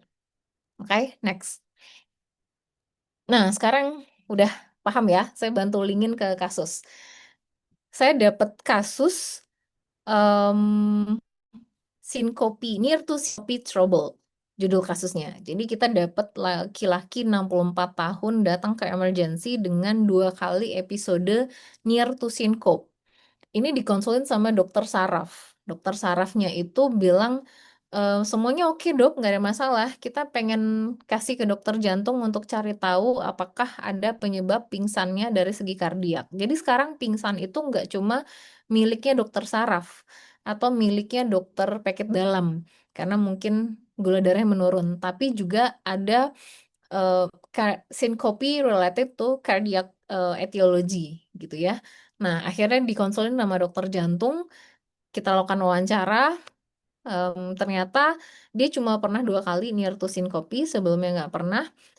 Bapaknya pernah ada near to syncope episode juga, cuma nggak banyak info yang dia bisa gali karena dia juga berpikir itu cuma ya udah sih hampir pingsan ya hampir pingsan aja, nggak mikir kalau itu serious condition gitu ya. Dan keluarga lain itu normal. Very limited data yang bisa didapetin karena em, berpikir semua nggak ada masalah gitu. Jadi nggak menjadi concern. Jadi data yang kita bisa kumpulin tuh nggak terlalu banyak. Lain-lainnya normal ya. Oh sorry, dia punya hipertensi. Lain-lainnya normal, dia nggak ada masalah. Oke, dari EKG dia dapat sinus ritme dengan prolong QT interval 540, kemudian echo normal, kemudian kita lakukan Holter monitor dengan dapat QTC-nya 546, tidak ada VT dan juga tidak ada VF. VS apalagi lebih nggak ada. Oke, next. Ini, nah ini khasnya banget nih kalau kita belajar genetik adalah kita bikin pedigrinya. Pedigrinya ini em, kayak gini, yang kotak itu bapaknya, yang bulat itu ibunya, yang disilang itu artinya udah nggak ada, udah meninggal. Terus kemudian ini pasiennya yang kita kasih panah, arrow gitu, umurnya 64 tahun, em, dia masih punya istri dan hidup dan tidak ada permasalahan, dia punya anak dua dan tidak ada permasalahan. Apa yang akan kita lakukan? Pada kasus ini, satu datanya terbatas banget. Yang kedua adalah tidak ada keluarga yang benar-benar khas atau udah diketahui mutan terhadap kardiak genetik tertentu. Oke, jadi ini lumayan tricky. Apa yang jadi pendekatan pada kasus ini adalah kita menggunakan pendekatan secara klinis dan juga dengan bantuan tes genetik. Next slide. Oke, ini EKG. Sebenarnya tadi saya udah bacain di depan apa aja yang kita dapatkan. Waktu kita EKG hasilnya normal, cuma dapet prolong QT aja. Pada beberapa kondisi kadang kita nggak terlalu ngeh sama urusan QT. Nah, apalagi sih ini QT ini. Jadi kalau teman-teman bingung, tinggal lihat aja di gambaran EKG. Ini ada nih QT atau QTC. Di sini based correction ya. Jadi hasilnya adalah 463. Angkanya meningkat pada laki-laki 440, pada perempuan 470 batasnya. Jadi kalau di atas itu kita sebutnya dia prolong QT. Oke, jadi normal EKG-nya tapi cuma ada prolong QT aja. Next lagi. Kemudian saya minta Holter pasiennya. Dan di Holter sebenarnya secara gangguan irama kayak VS atau SVS ini masih oke. Atrial fibrilasinya nggak ada, kemudian VT-VF-nya nggak ada, R-on-T-nya nggak ada. Terus kemudian tapi pause-nya juga ya dikit sih. Dan itu beberapa memang kayak artefak juga, jadi not really pause. Oke, kemudian eh, yang menariknya adalah QTC-nya. QTC-nya panjang sekali, sampai yang paling panjang adalah 546. Oke, jadi dan kalau misalnya kita lihat analisis per eventnya, 100% pada kasus pada pasien ini QT-nya lebih dari 450 milisecond. Ini aku anot ya, aku pakai ini ya. Nah, jadi gini, 100% itu lebih dari 450 milisecond. Artinya semua event dari QT-nya tuh panjang. Oke, jadi kita nangkep ya, sepanjang 24 jam itu dia long QT sebenarnya. Next, boleh? Nah, bagaimana cara mendiagnostik pasien dengan long QT syndrome? Ada bukan algoritma, ada scoring system. Scoring systemnya adalah kita lihat dari temuan EKG pada kasus ini. Next slide. Pada kasus ini kita cuma dapetin, sorry, no, back dulu. Ya, pada kasus ini kita cuma dapetin QTC-nya lebih dari 480 milisecond.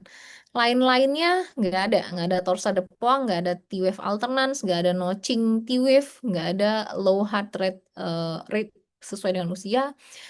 Pada kasusnya dia nggak pernah pingsan sebenarnya. Jadi dia cuma bilang dia near to syncope episode. Jadi kita nggak bisa juga masukin bahwa dia itu sinkopi, misalnya either with stress atau without stress. Congenital deafness dia nggak punya. Keluarga dengan definitif long QT nggak diperiksain juga karena mungkin zaman dulu mikirnya kalau orang pingsan ya udahlah pingsan gitu kan. Sering kan kalau misalnya kita upacara nih terus pingsan, nah itu harus harus hati-hati ya. Justru sekarang ya jangan dipikir kayak pingsan aja. Ya mungkin cuma kalau kalau pakai mode positive thinkingnya mungkin cuma kekurangan gula darah gitu. Tapi kalau misalnya ternyata dia ada kasus long QT atau kasus aritmia lain, kalau pingsan lagi di sekolah hati-hati. Oke, next adalah back dulu. Unexplained sudden cardiac death pada keluarga. Dan ini nggak ada juga. Oke, sebelum usia 30 tahun ini nggak ada. Jadi untuk bisa definitif sebenarnya kita minimal dapat 3,5. Tapi pada kasus ini cuma 3. Jadi intermediate probability lah. Nggak iya, nggak juga gitu. Jadi abu-abu nih pada pasiennya. Next, saya minta order adalah panel genetic test. Next slide. Kita kita order, udah saya bikinin di sana pasiennya long QT syndrome. Terus saya minta panel yang khusus spesifik ke long QT karena secara klinis udah cocok ke sana. Kemudian datanglah hasil kurang lebih 1 bulan, nggak nyampe 1 bulan. Dapatkan hasil kayak gini. Jadi pasiennya dengan TRPM4 ini sebenarnya nggak spesifik ke long QT syndrome. Dan kemudian dia dinyatakan variant of uncertain significant. Tadi Dr. Zuansi udah ngejelasin variant of uncertain significant itu adalah zona di mana belum yes, tapi nggak no juga. Jadi in between, either dia belum masuk klasifikasi penyakit baru, atau memang zona abu-abu aja, yang nggak cukup datanya, nggak cocok sama keluhannya, nggak cocok sama tipe penyakitnya, tapi dapatnya gen yang lain, gitu kan ya. Oke, next slide dulu. Oke, apa yang akan kita lakukan? Udah, udah semangat nih dapat kasus, ternyata genetic testingnya nggak cocok sebenarnya, atau tidak sesuai apa yang kita harapkan. Karena biasanya pada pasien-pasien dengan long QT ini eh, termasuk yang apa ya, jarang dikerjakan sampai sejauh ini sebenarnya.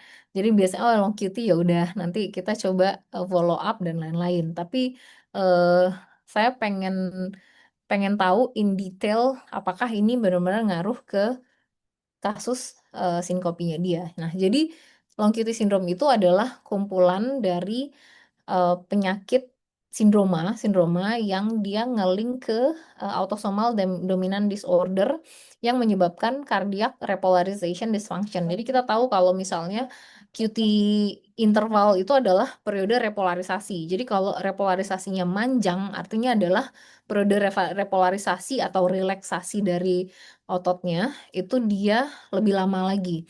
Nah, cara diagnosis QT itu satu secara klinis, yang kedua secara EKG, kemudian ketiga secara genetik nih.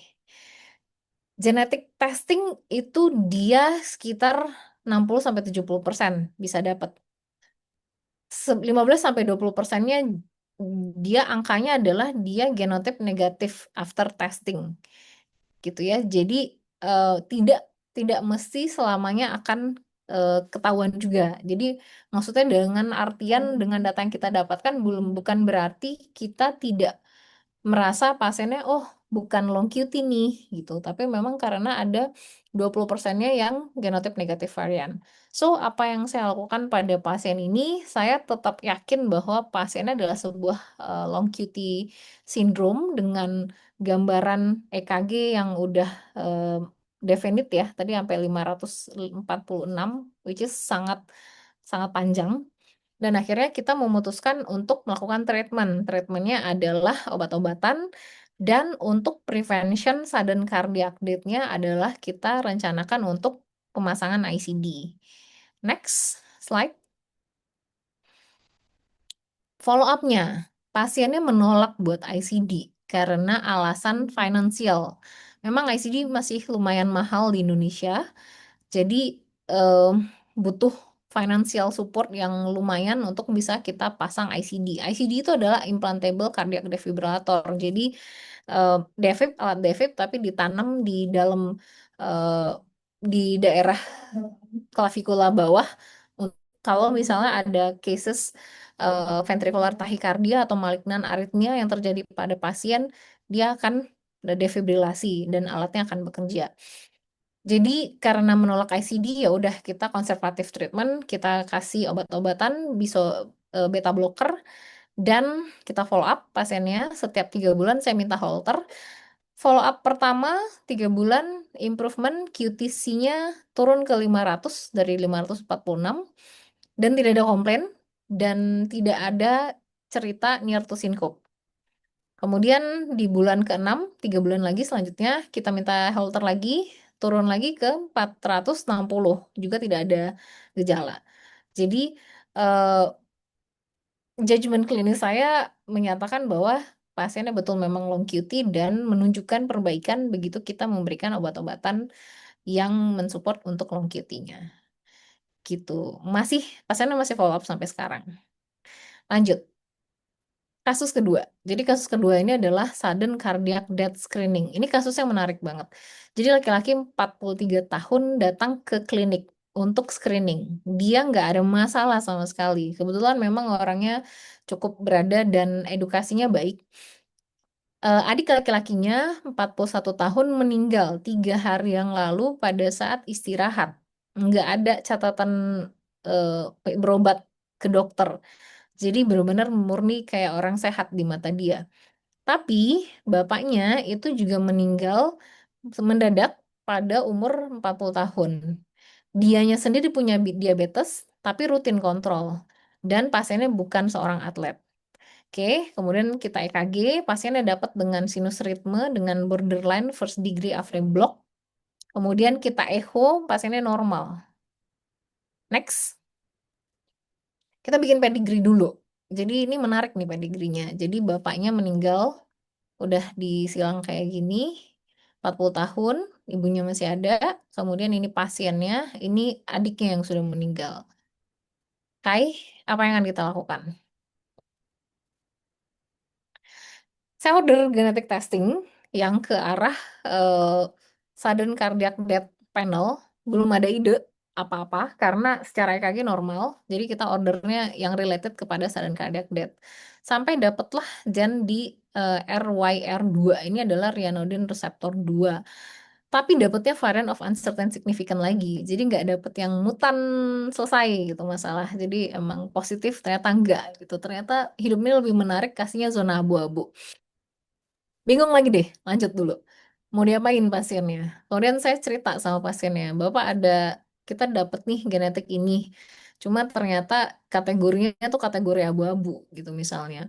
Bisa aja ada banyak permasalahan, ada banyak kemungkinan kenapa dia bisa variant of uncertain significant tadi yang udah dijelasin sama Dokter Zwensi.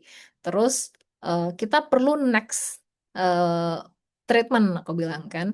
Next treatmentnya adalah penyakit ini dikategorikan adalah penyakit yang menyebabkan catecholaminergic polymorphic ventricular tachycardia. Ventricular tachycardia itu ada aritmia yang berbahaya yang memang bisa untuk menyebabkan sudden cardiac death. Ini tipenya catecholaminergic polymorphic. Artinya apa? Ini adalah aritmia yang diindus pada saat olahraga, pada saat exercise.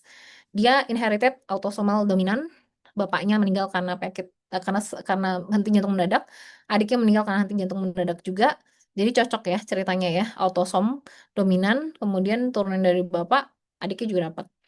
Nah, kemudian 65% eh dia probans dan menyebabkan mutasi dari RYR2, terus muncul during exercise atau acute emotions. Next. Oke, diagnostiknya echo kemungkinan strukturalnya normal karena hampir hampir nggak ada masalah dan dia juga bukan atlet ya. Kemudian EKG tadi normal, AV block 1 consider normal. Kemudian treadmill test kita harus lakukan pada pasiennya.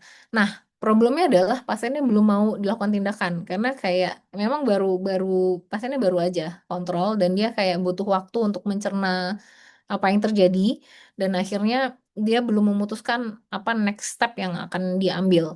Harusnya kita akan melakukan treadmill test pada pasien. Kita rencanakan untuk treadmill test. Dari treadmill test nanti pada saat menuju peak exercise dia akan muncul VT kayak gini. Iramanya mulai kayak VS gini dan kemudian semakin peak exercise akan muncul ventricular tachycardia sebagai respon dari exercise dan katekolaminergiknya. Dan sampai akhirnya pada saat pasiennya udah selesai exercise treadmill, kemudian kita recover, EKG akan balik ke normal. Jadi ini karakteristik dari catecholaminergic polymorphic ventricular tachycardia. Next.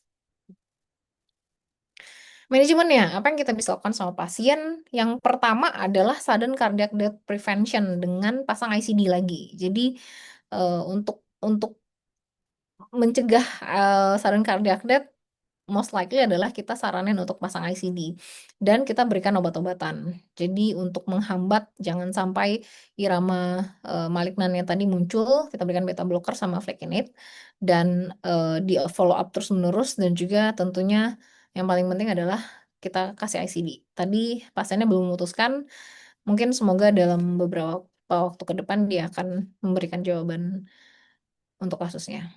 Next. So, yeah, that's the end of the story. Pada akhirnya adalah there is no easy patient, only easy doctors. Ini katanya guru saya waktu dulu PPDS.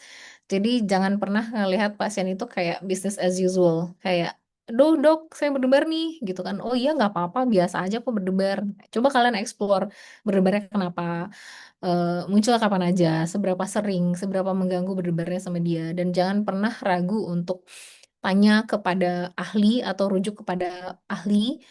Lebih baik kita kayak over over apa ya, bukan over diagnose ya, kita overthinking tapi pasiennya aman, daripada kita pakai mode oh kayaknya baik-baik aja atau positive thinking gitu. Enggak sih, kayaknya nggak ada masalah gitu ya. No, there is no easy patients, semua pasien itu unik. Dan tadi yang Dokter Zansi bilang, sekarang kita masuk ke zona personalized medicine, eh, karena dunia ini evolving dengan sangat baik. Dalam beberapa dekade aja genetik itu banyak yang keluar, penyebab-penyebab genetik itu bisa yang banyak yang keluar. Dan pada akhirnya kalau misalnya saya nge-treat pasiennya as usual, business as usual, mungkin saya nggak akan ketemu sama tim Nala, dan mungkin juga kita nggak akan ketemu di sini discussing untuk kasus ini. So, always treat your patients dengan amat sangat fully concern. Terima kasih.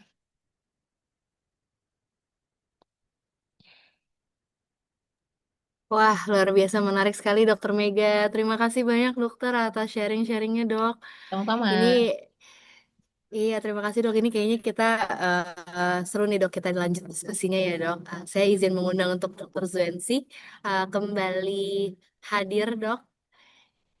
Kita coba untuk go through beberapa questions ya dok yang sudah masuk di Zoom. Kepada para peserta, kalau mau tanya lagi, mungkin tadi belum sempat ketik boleh banget, atau mau raise hand itu juga dipersilahkan. Saya izin untuk membacakan pertanyaan yang pertama. Ini dari Dokter Ina. Izin dokter, dari penjelasan dokter, apakah berarti penyakit dengan multigen seharusnya diperiksakan dengan WES atau WGS? Misalnya kasus yang dokter contohkan, ini tadi dari ketika dokter Zuensi lagi presentasi ya dok. Kasus yang dokter contohkan hasilnya ternyata negatif padahal klinisnya positif. Itu pertanyaan pertama. Pertanyaan kedua mungkin lanjutan juga. Apakah ada peluang pemeriksaan genetik di cover BPJS di masa mendatang? Silakan. Mungkin ini berhubung tadi pertanyaannya di sesi Dokter Zenzi, dari Dokter Zenzi dulu kali ya, Dok. Oke, terima kasih ya pertanyaannya. Ya, jadi tadi tuh hasil negatif. Jadi sebenarnya kalau untuk menentukan teknologi itu kembali lagi ke masalah biaya ya, gitu, gitu. Jadi masalah biaya kalau sudah rutin itu sebenarnya kita bisa main langsung di WGS gitu. Whole exome itu atau targeted seq itu memang menjadi pilihan karena ya signifikan lebih murah lah compare to WGS gitu. Nah, tadi kenapa hasil bisa negatif ya? Karena setiap teknologi itu punya limitasi gitu. Apalagi kalau di penyakit jantung kan, jadi satu penyakit itu bisa ada beberapa gitu ya penyebab gennya gitu, atau satu gen itu bisa sebaliknya satu gen itu bisa fenotipnya macam-macam seperti itu ya. Jadi misalnya untuk whole exome itu ada kita bisa miss daerah UTRs atau daerah promoters gitu. Jadi varian di daerah regulator dekat ya kayak promoter, enhancer, intron yang mengatur ekspresi gen itu tidak tertangkap oleh whole exome gitu ya. Kalau untuk whole genome memang kemampuan kita untuk menginterpretasi varian di daerah non-coding itu masih sangat terbatas gitu. Selain itu juga masalah pemetaan ya, atau mapping issues gitu kan bahasa Inggrisnya. Jadi varian struktural besar gitu, indels yang panjang gitu ya, varian di region yang repetitif ya, repetitif sequence gitu ya, sangat sulit untuk dideteksi secara akurat dengan short read sequencing gitu ya. Jadi pembacaan pendek itu tidak dapat secara unik untuk memetakan daerah ini gitu. Jadi menyebabkan ketidakpastian. Jadi masing-masing teknologi ini memang ya ada plus minusnya masing-masing. Makanya kita hasil negatif bukan berarti belum tentu juga negatif secara genetik. Jadi kita kembalikan lagi. Jadi kita anggap pemeriksaan genetik seperti pemeriksaan penunjang begitu ya, Dok ya. Jadi kita kembalikan kepada dokter ahli karena manajemen klinis itu ditegakkan berdasarkan diagnosa klinis. Jadi, semoga bisa menjawab ya dok. Silakan kalau misalnya masih ingin saya jelaskan lebih lanjut. Kalau untuk di cover oleh BPJS ini kayaknya kita tanyakan ke yang berwenang. Ini seharusnya ya dokter Salma bagaimana. Tapi kalau waktu saya sekolah dulu, sekolah genomic medicine, penyakit-penyakit herediter ini sudah masuk ya dok ya di ranahnya di NHS gitu. Tapi tentu saja namanya juga asuransi nasional ya, ada indikasi medis gitu. Jadi kayak familial hyperkolesterolemia gitu ya. Saya ngomong NHS karena yang saya tahu cuma NHS gitu ya. Terus seperti inherited cardiovascular conditions lainnya kayak kardiomyopati, channelopati gitu. Eh, apa pulmonary hypertension itu kalau nggak salah itu ada gitu ya masuk dalam list penyakit yang di cover oleh NHS, tentu saja sesuai dengan indikasi medis gitu ya, seperti itu dok. Jadi mungkin suatu hari nanti di masa depan BPJS akan sama, kita harapkan demikian. Terima kasih. Amin. Terima kasih Dokter Zensi untuk jawabannya, Dok. Mungkin Dokter Mega, apakah ada tambahan dokter mungkin terkait tadi kan mungkin dokter juga kasusnya sebenarnya VUS ya, Dok, tapi tetap bisa bermanfaat untuk manajemen klinisnya, Dok. Dan mungkin dokter bisa share juga dari pasien dokter yang dua tadi itu apakah bisa di cover insurance swasta ya, Dok? Ya, jadi betul sih yang setuju yang Dokter Zansi bilang, kita nge-treat genetic testing ini tuh kayak pemeriksaan menunjang sebenarnya. Jadi ada judgement klinis yang kalau emang kita cukup yakin itu ke arah klinisnya cocok, sebenarnya nggak apa-apa. Kita work up juga sebagai clinical diagnosisnya seperti yang kita rencanakan gitu. Nah, Hmm, jadi pada kasus tadi, meskipun masih VUS, tetap saya work up seperti pasiennya memang sudah dapat penyakit tersebut, udah positif terkena penyakit tersebut, gitu. Dan eh, menyambung ke pertanyaan kedua, jadi waktu itu saya order, memang pasiennya insurance swasta, dan disetujuin, gitu. Jadi sebenarnya karena konsepnya adalah pemeriksaan penunjang, jadi dia dimasuk kayak billing lab gitu sebenarnya dan di ACC. Nah, kalau BPJS aku belum pernah nyobain. Cuma kan kalau BPJS itu kan kayak ada codingan-codingan dan juga ada coverage in total. Nah, itu yang mungkin kita nggak tahu apakah masuk nih secara coverage-nya. Karena balik lagi yang Dokter Swensi bilang, meskipun udah lebih membaik, harga untuk periksa tes genetik kan memang lumayan dibandingkan lab-lab yang biasa. Kalau lab tes darah kan biasanya anggaplah di bawah sejutaan misalnya gitu. Jadi eh, tapi ya semoga aja kan siapa tahu dengan komitmen Kementerian Kesehatan yang ingin membawa Indonesia ke personalized medicine, siapa tahu nanti di masa depan ya BPJS bisa kepake kali ya buat genetic testing. Amin. Terima kasih Dokter Mega sudah sharing juga dok. Tapi udah sangat bermanfaat juga ya dok. Setidaknya dari asuransi swasta itu bisa cover ya dok. Selama uh, sesuai dengan indikasi tentunya dan masuk ke mungkin plafon dari pasiennya gitu ya dok. Oke, kita lanjut ya dok. Ini ada pertanyaan dari Dokter Yulia. Apakah penurunan genetik untuk kasus jantung ini berkenaan dengan kromosom X? Jadi semua anak mempunyai peluang untuk penyakit jantung turunan yang sama, atau sifatnya bersilang antara laki-laki dan perempuan? Mungkin tadi terkait pedigree juga ya yang sempat Dokter Megan dan Dokter Zensi juga menyampaikan terkait cascade testing gitu ya dok. Mungkin boleh dibantu klarifikasi dari Dokter Zensi dulu kali ya dok? Boleh, terima kasih Dokter Salma. Jadi kalau yang inherited heart condition itu sebenarnya pola pewarisan tuh paling banyak autosomal dominan. Jadi so far itu yang kita periksa-periksa tuh kebanyakan autosomal dominan. Kalau X-linked itu kan biasanya berkaitan dengan sindroma tertentu ya. Yang paling terkenal itu ya Duchenne muscular dystrophy ya. Tapi itu kan apa fenotip utamanya itu kelainan otot gitu. Tapi bisa ke apa komplikasi jantung kardiomiopati dilatasi gitu kalau nggak salah ya, dan aritmia juga sering muncul juga ya pada DMD itu untuk X-link. Tapi kalau yang kita sebutkan memang tadi saya tidak ini ya, tidak ada masukkan di slide gitu ya dokter ya. Tapi kalau inherited heart conditions itu kebanyakan autosomal dominan, termasuk Marfan syndrome juga itu autosomal dominan seperti itu. Dokter Mega, apakah ada tambahan, Dok? Sama. Jadi memang dia lebih ke autosomal dominan. Memang ada beberapa yang kasus resesif kayak CPVT yang type 2-nya, tapi jarang banget secara angka. Jadi so far memang masih autosomal dominan. Yap. Terima kasih, Dokter. Semoga menjawab ya, Dok. Ini ada pertanyaan lagi dari Dokter Ina. Pertanyaan untuk kedua dokter. Pertanyaan untuk Dokter Zwensi. Pertama, apa yang menyebabkan incomplete penetration? Kemudian untuk Dokter Mega, untuk kasus sindrom Brugada, pemeriksaan yang dianjurkan ke pasien apakah single gen SCNA5, panel atau WES ya, Dok? Terima kasih, Dok. Mungkin dari Dokter Mega dulu, Dok, gantian, Dok. Oke, jadi untuk kasus Brugada, sebenarnya kalau kita udah yakin secara klinis Brugada boleh aja sih tembak. Tapi biasanya kita nggak spesifik ke SCN5A. Jadi untuk info panel genetik itu, misalnya kayak aku order Brugada syndrome gitu ya, Brugada syndrome panel gene.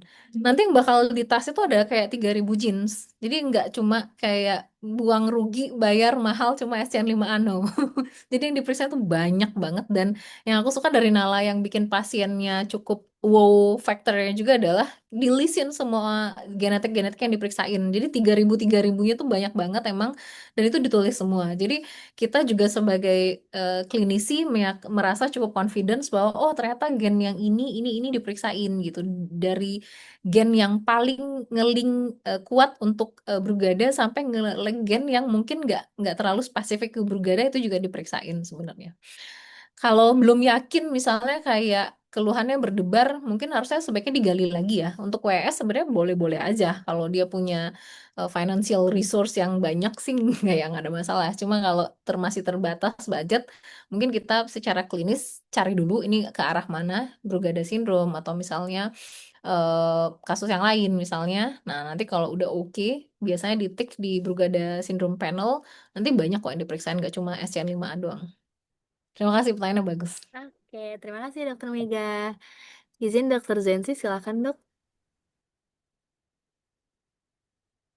Dokter Oh punten maaf, masih di mute. saya lagi di mute. Oke, maaf ini tadi yang kenapa apa incomplete penetrance ya atau apa sih pertanyaannya tadi? Sorry maaf. Ah, Iya, betul, Dokter. incomplete penetrance ya. Kenapa yang menjawab ada ini eh, satu kayak dua SKS sendiri ini nanti ya dokter menjelaskan gitu ya.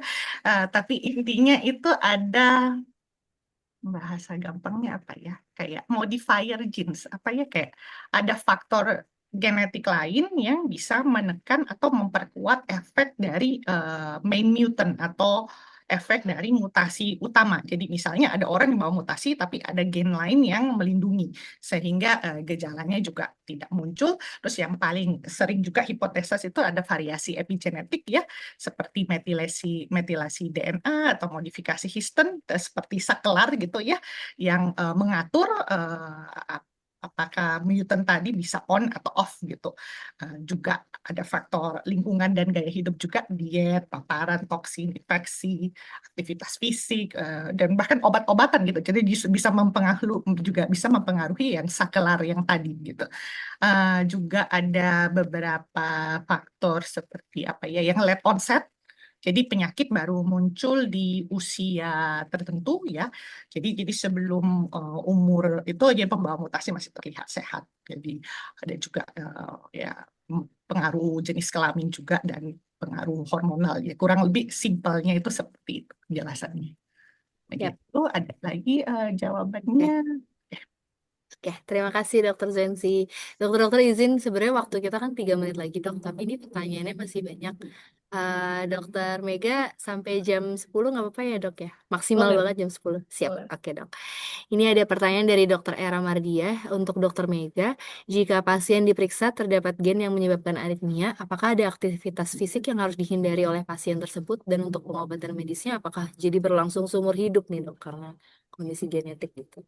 Oke, jadi pada pasien kebetulan Indonesian Heart Rhythm Society itu mengeluarkan pedoman aktivitas rekomendasi aktivitas eh, namanya return to work sama return to play. Jadi kembali kerja sama kembali exercise atau bermain lagi pada pasien-pasien dengan gangguan irama jantung. Nah, pada kasus aritmia sebenarnya relatif luas ya aritmianya ya.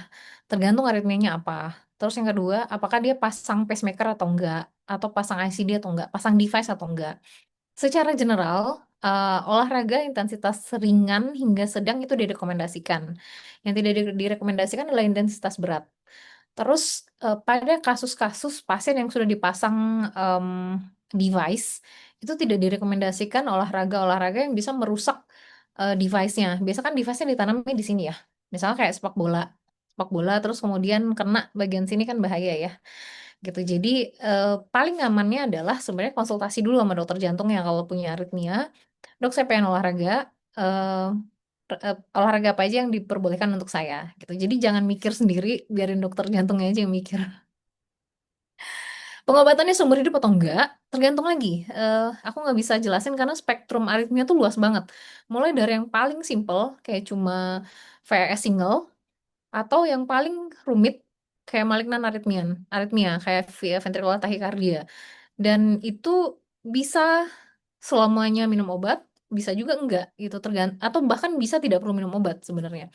Jadi balik lagi case by case-nya sangat diverse. Jadi baiknya mungkin kalau memang ada kasus dikonsultasikan dulu aja ke dokter spesialis jantung biar kita bisa work up dulu karena ada beberapa tools yang kita harus establish dulu sebelum kita mengasih diagnosis ke pasien dan ngajukan treatment. Yap, terima kasih banyak Dokter Mega. Semoga menjawab ya dok. Baik, ini ada pertanyaan mungkin bisa saya gabung. Ini 2 pertanyaan untuk Dokter Zwensi. Dokter Zwensi, ada pertanyaan dari Dokter Fitrah. Iya. Kapan kita menggunakan PRS, pemeriksaan satu gen, atau mungkin kombinasi di antaranya untuk diagnosa penyakit jantung? Jadi mungkin monogenik PRS sama kombinasi gitu dok. Itu kapan? Oh, Kemudian ada pertanyaan lanjutan dokter mungkin bisa digabung juga dari iya. Dokter Yasmin Ghazali. Heeh. Mengingat bahwa faktor monogenik dan poligenik itu sekarang jadi faktor kunci dalam penyakit kardiovaskular, sebenarnya tantangan dan peluang terbesarnya dalam mengintegrasikan data genetik ini ke screening masyarakat di skala besar dan untuk prevention education untuk masyarakat umum nih saat ini apa sih dok? Oke, terima kasih. Bagus-bagus ya sesi hari ini ya pertanyaannya. Oke, eh lumayan berpikir juga saya. Gitu. Jadi yang tadi ini ya mana tuh? Mana tadi yang soal pertanyaan soal Tadi dari Dokter PRS? Fitrah, Dokter Vita, PRS. oke, kapan kita Mm. menggunakan PRS ya? Jadi sebenarnya dok, prinsip dari pemeriksaan genetik dari zaman dulu tuh kita sebenarnya melihat penyakit monogenik, jadi Mendelian disease itu sebetulnya dari yang zaman dulu ya pakai FIS, pakai FLPA gitu ya, qPCR gitu ya. Jadi itu awalnya karena itu. Nah karena yang tadi project apa Human Genome Sequencing dan teknologi WGS ini, jadi jadi kelihatan tuh gitu ya, kita jadi ngelihat oh ternyata ada varian-varian genetik yang muncul gitu ya, berhubungan dengan resiko suatu penyakit, misalnya apa ya penyakit jantung koroner gitu ya, gitu. Tapi varian-varian ini resikonya rendah, nggak seperti yang penyakit monogenik yang varian yang tinggi gitu ya. Jadi sebenarnya semua penyakit Mendelian atau penyakit monogenik itu kita bisa melakukan pemeriksaan genetik gitu. Kalau untuk monogenik aman ya dokter. Kapan kita melakukan pemeriksaan pemeriksaan PRS itu sebenarnya tergantung provider dok, gitu ya. Jadi PRS ini kan perlu pemikiran yang lebih rumit lagi ya. Jadi kalau misalnya saya pakai Nala karena ya yang saya tahu Nala gitu ya. Jadi tim Nala itu ada tim CDS itu ya. Jadi untuk produk cardiac ready gitu ya. Sebelumnya juga produk Mamo ready gitu ya. Itu mereka punya memang keunggulannya mereka di situ ya, risk stratification gitu. Jadi mereka punya algoritma PRS yang sudah divalidasi juga gitu ya dengan data orang-orang Indonesia. Jadi kalau kapan melakukan PRS itu sebenarnya tergantung provider. Kalau monogenik itu asal laboratorium terstandar CAP gitu ya, yang laboratorium canggih gitu, ada alatnya, ada timnya, kita bisa mengirim pemeriksaan monogenik. Tapi kalau untuk PRS itu memang perlu tim, terus kita juga perlu lebih kritis ya, kita melihat PRS-nya bagaimana, validasinya apakah cocok dengan data orang Indonesia seperti itu. Jadi biasanya kita combine ya, kalau yang penyakit-penyakit yang kompleks ya, kayak penyakit jantung koroner, kita combine risk, apakah ada risk monogenik, misalnya familial hyperkolesterolemia, kita combine dengan PRS dari penyakit jantung koroner gitu. Apakah terlalu ribet gitu dok atau bagaimana? Mungkin ini bisa mendengarkan sesi yang sebelumnya kali ya Dokter Salma ya. Seperti itu. Jadi di cardiac rate itu dijelaskan antara monogenik dan poligenik gitu. Menjadi faktor monogenik poligenik sekarang menjadi faktor kunci. Ya. Apa saja tantangan? Ya, tantangan sama kayak tadi dok untuk interpretasi data sama untuk penyakit monogenik ya itu tadi ya. Jadi kalau misalnya biasanya kalau provider itu untuk awal ya kalau mereka bikin produk itu biasanya mereka skala teknologinya microarray gitu ya di RNA-seq ya misalnya seperti itu gitu. Nah, jadi ada beberapa varian yang mungkin terlewatkan gitu. Tapi kalau misalnya diagnosa atau seperti Dokter Mega gitu ya sudah punya pasien-pasien dengan fenotip yang amat sangat dicurigai atau dari pedigree itu kita bisa langsung main di WES atau WGS itu untuk yang monogenik. Kalau poligenik ya itu tadi kita membutuhkan tim ya yang berpikir gitu ya, yang nyala tuh punya tim CDS ya, isinya anak-anak yang sekolahnya susah banget itu, anak-anak biotek, bioinformatics ya.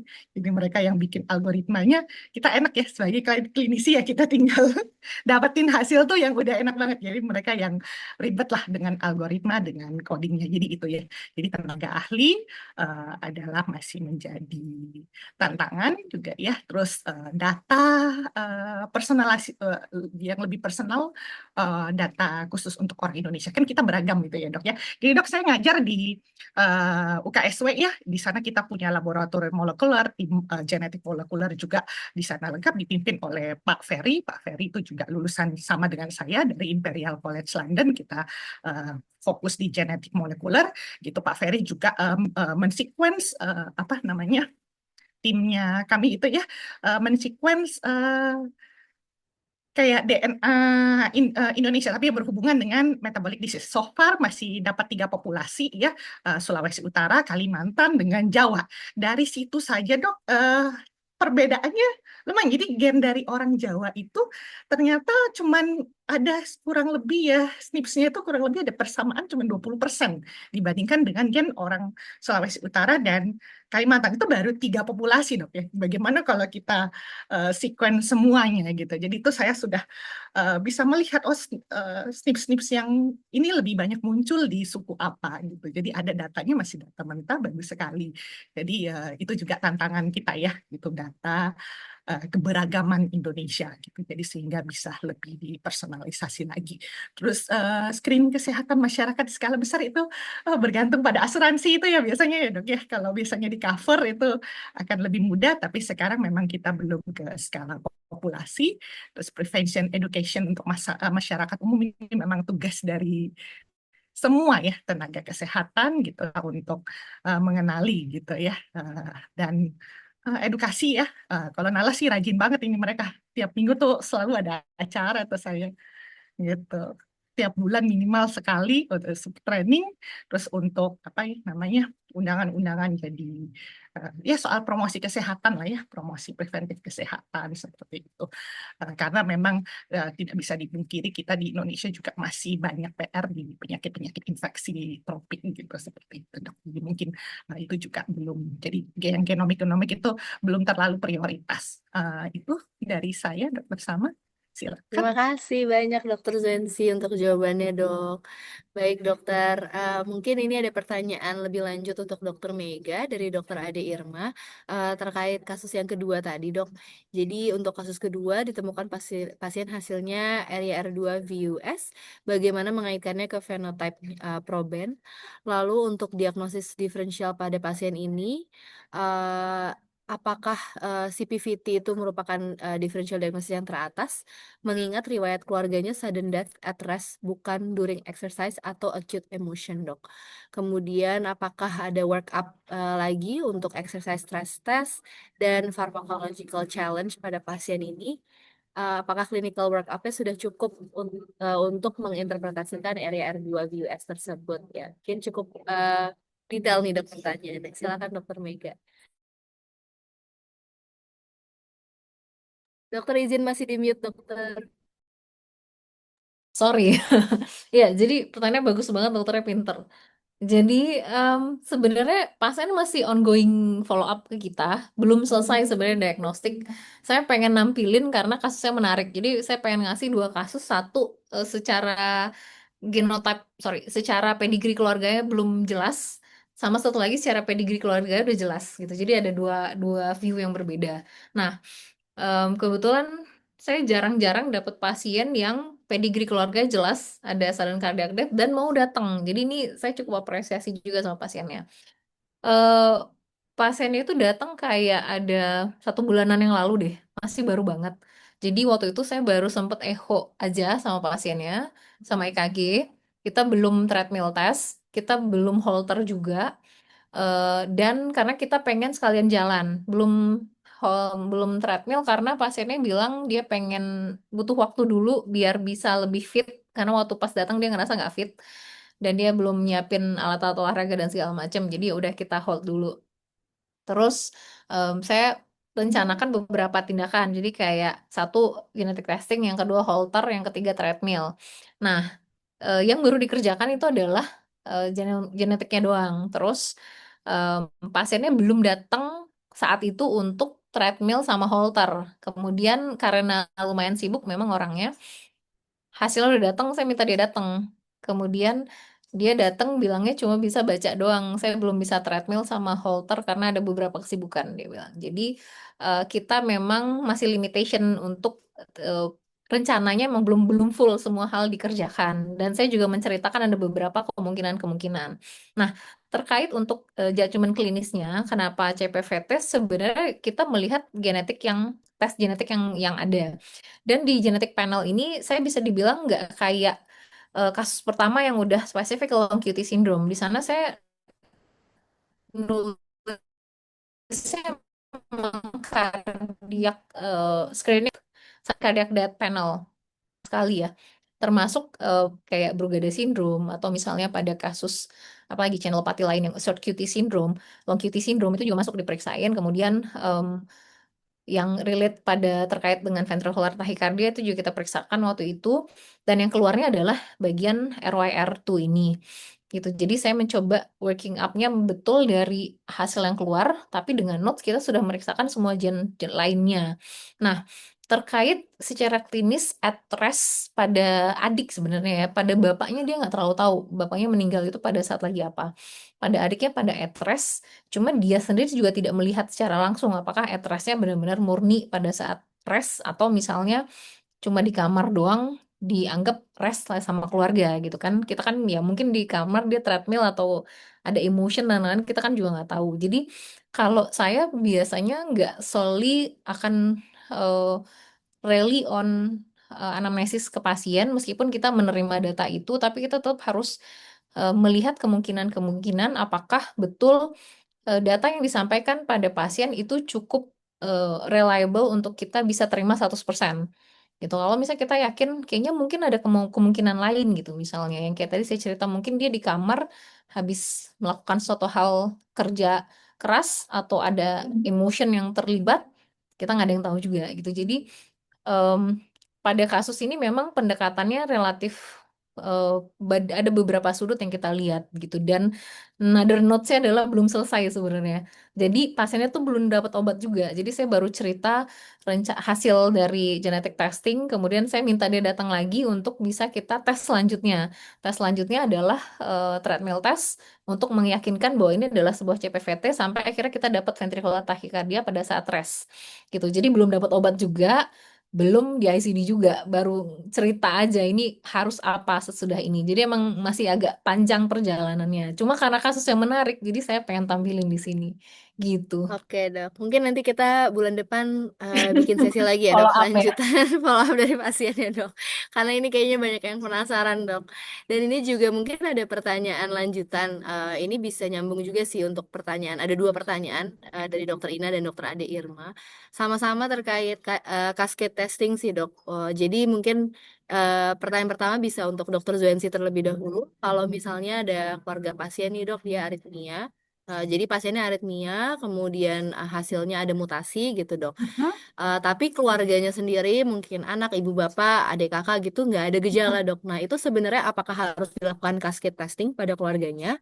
Dan mungkin hal yang sama ditanyakan untuk dokter Mega, untuk pasien pertama tadi itu apakah ada lanjutan untuk cascade testing ke keluarganya ya dok? Oh, oke. Dokter Zensi dulu. Oke, ini untuk jadi kita lihat di pedigree gitu ya. Jadi hubungan keluarga itu maksudnya hubungan keluarga langsung ya.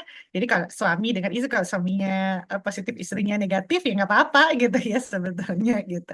Tapi yang ada apa hubungan darah langsung gitu, terutama yang generasi tingkat pertama gitu. Jadi kita fokuskan. Jadi kalau dari pedigree itu biasanya kita periksa yang fenotipnya paling jelas dulu gitu ya, yang gejalanya paling jelas gitu kan, untuk menegakkan diagnosa gitu ya. Jadi kita setelah itu kita dapetin misalnya kita dapetin positif nih, terus kita lakukan cascade testing, terus di keluarga yang lain yang ada hubungan darah langsung itu hasilnya negatif ya. Kalau misalnya teknologinya sudah sangat reliable, kita akan tetap berpegang pada hasil negatif itu atau kembali lagi ke gejala klinis. Jadi kita kembalikan kepada dokter ahli gitu ya, yang lebih punya data secara komprehensif. Kalau di klinik genetik kan kita eh, punyanya hasil pasien tuh nggak begitu lengkap ya. Jadi kebanyakan kita hanya hasil pemeriksaan genetik saja atau yang ya pemeriksaan darah lengkap biasa seperti itu. Tapi kalau dokter ahli kan mereka punya informasi pasien yang jauh lebih komprehensif gitu. Jadi ujung-ujung juga kita kembalikan kepada hasil klinis. Terus seperti itu dari saya. Terima kasih Siap Dokter dok. Sama. Kembali ke Dokter Mega. Ya silakan Oke. dokter Mega. Ya. Setuju sih, kan ahlinya sudah berkata. Jadi betul ya, kita cascade testing itu adalah pada kasus yang sudah fenotipnya memang positif, terus pada first line degree, jadi satu atas sama satu bawah yang kita testingkan. Nah, em, kalau pada kasus yang fenotipnya belum jelas, sebenarnya tidak ada rekomendasi untuk perlu dilakukan cascade testing. Jadi harus establish dulu, baru memang ada rekomendasi untuk dilakukan cascade testing. Pada kasus ini, pada pasien yang pertama ya, dia dengan long QT ya. Jadi yang itu tadi yang saya cerita, karena pada kasus utama adalah gennya tidak terlalu cocok sama long QT-nya sebenarnya. Jadi di sini main lagi adalah judgement klinis sebenarnya. Kalau secara judgement klinis, memang apa yang dikeluhkan adalah kasus long QT sebenarnya kan. Bukan ke arah heart block, pada pasien EKG nggak cocok ke arah heart block. Jadi yang kita treat memang waktu itu adalah ke long QT-nya. Terus untuk keluarga anaknya. Jadi karena kalau bapaknya kan memang udah meninggal ya. Terus pada anaknya sih saya sempat nanya. Dia bilang anaknya nggak ada keluhan apa-apa. Terus eh, pada kasus ini sebenarnya secara klinis memang cocok Cuma pada secara genetiknya kan nggak terlalu dapet. Jadi waktu itu saya cuma menyarankan saja kalau misalnya anaknya berkenan untuk kita, saya nggak bicara lebih jauh sampai ke genetic testing. Saya bicara minimal kita EKG dulu aja. Karena kalau dari long QT dari EKG kan kelihatan kan sebenarnya kan. Terus, but then lagi dan lagi permasalahan yang lumayan serius karena pasiennya kan private ya. Dia akan bilang, oh oke dok, nanti saya akan coba eh, pertimbangkan gitu. Jadi kita akan menyarankan sesuai dengan algoritmanya, tapi at the end akan balik ke pasiennya mau atau tidak untuk diperiksakan seluruh anggota keluarganya, satu lini atas satu lini bawah. Oke. Terima kasih banyak Dokter Mega, udah sangat menjelaskan juga. Semoga terjawab ya, Dokter Ade Irma untuk pertanyaannya. Dan tadi saya juga mau reiterate ada pertanyaan di chat yang sudah dijawab sama Dokter Mega. Untuk certification genomiknya Dokter Mega ini ada yang salfok nih pengen belajar juga. Dan ternyata boleh untuk GP juga boleh, jadi nggak harus SPJP kalau ada yang tertarik ke Texas ya dok. Oke, mungkin kita bisa akhiri ya dokter-dokter untuk sesi Q&A-nya. Saya mau minta tolong kepada operator, mungkin boleh di-share screen lagi karena kita mau ada reminder untuk post test link. Jadi untuk para peserta kita ada post test ya. Sebenarnya lebih ke feedback sih, feedback survei aja untuk event kita hari ini. Sudah ditaruh di chat Zoom juga dan mohon berkenan diisi karena ini merupakan syarat untuk mendapatkan sertifikat. Dan saya juga mau ngingetin kita ada promo, boleh di next nih promonya apa? Promonya itu ada pertama buy one get one ya untuk pemeriksaan yang terkait kardiovaskular. Jadi cardiac ready ini adalah tes DNA untuk melihat prediksi resiko seseorang mengalami penyakit kardiovaskular. Jadi walaupun sekarang tidak bergejala gitu ya, pasien sehat kayak papa saya gitu cek cardiac ready juga itu bisa sangat bermanfaat dan hari ini ada buy one get one bisa dibundle juga sama pemeriksaan-pemeriksaan kita yang lain dan akan buy one get one. Jadi ini sangat good deal. Boleh di next. Dan untuk pemeriksaan lainnya kita ada diskon 20%. Nah, ini boleh dihubungi aja langsung Mbak Ratna, nomor WhatsApp-nya tertera pada layar. Boleh di next. Oke, terakhir ini tadi ya link untuk feedback survei-nya. Boleh diisi atau di-scan langsung barcode-nya dan ini merupakan syarat untuk mendapatkan sertifikat. Baik, untuk itu kita lanjut terakhir foto bersama kali ya, bersama dengan para peserta juga. Sekiranya para peserta bisa untuk on cam, dimohon untuk on cam. Jadi kita bisa ada kenang-kenangan. Kita tunggu ya dok beberapa detik.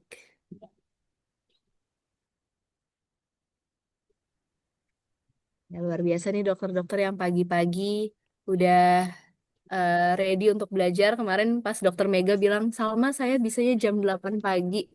Terus tim Nala kayak, aduh pagi banget ya dokter. Terus aku bilang, enggak, kalau dokter-dokter pasti semangat belajar. Tidak mengenal waktu. Kita mah nggak apa-apa mau jam berapa aja ya dok. Oke, mungkin karena sudah pada nyala nih, aku minta tolong dari tim operator Nala ya, boleh dibantu untuk screenshot. Aku juga bantu screenshot. Oke, aku bantu screenshot ya. Satu, dua. Oke, sekali lagi ya.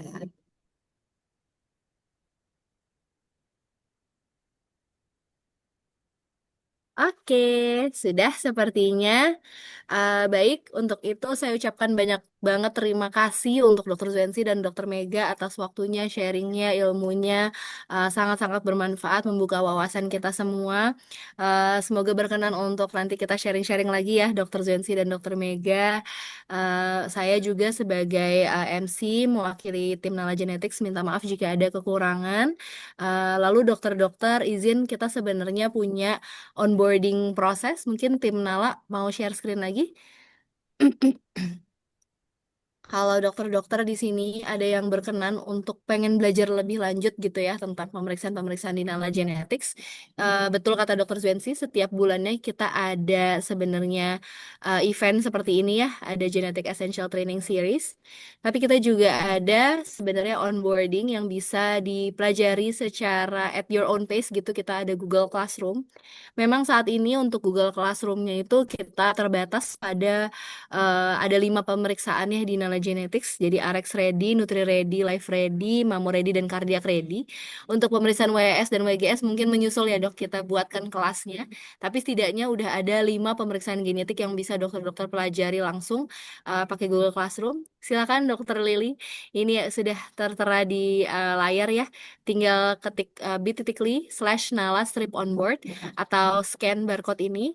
Nanti bisa langsung dipelajari aja at your own pace. Dan kalau misalnya ada yang mau ditanya-tanya, bisa langsung hubungi Mbak Ratna, nomor tertera pada layar.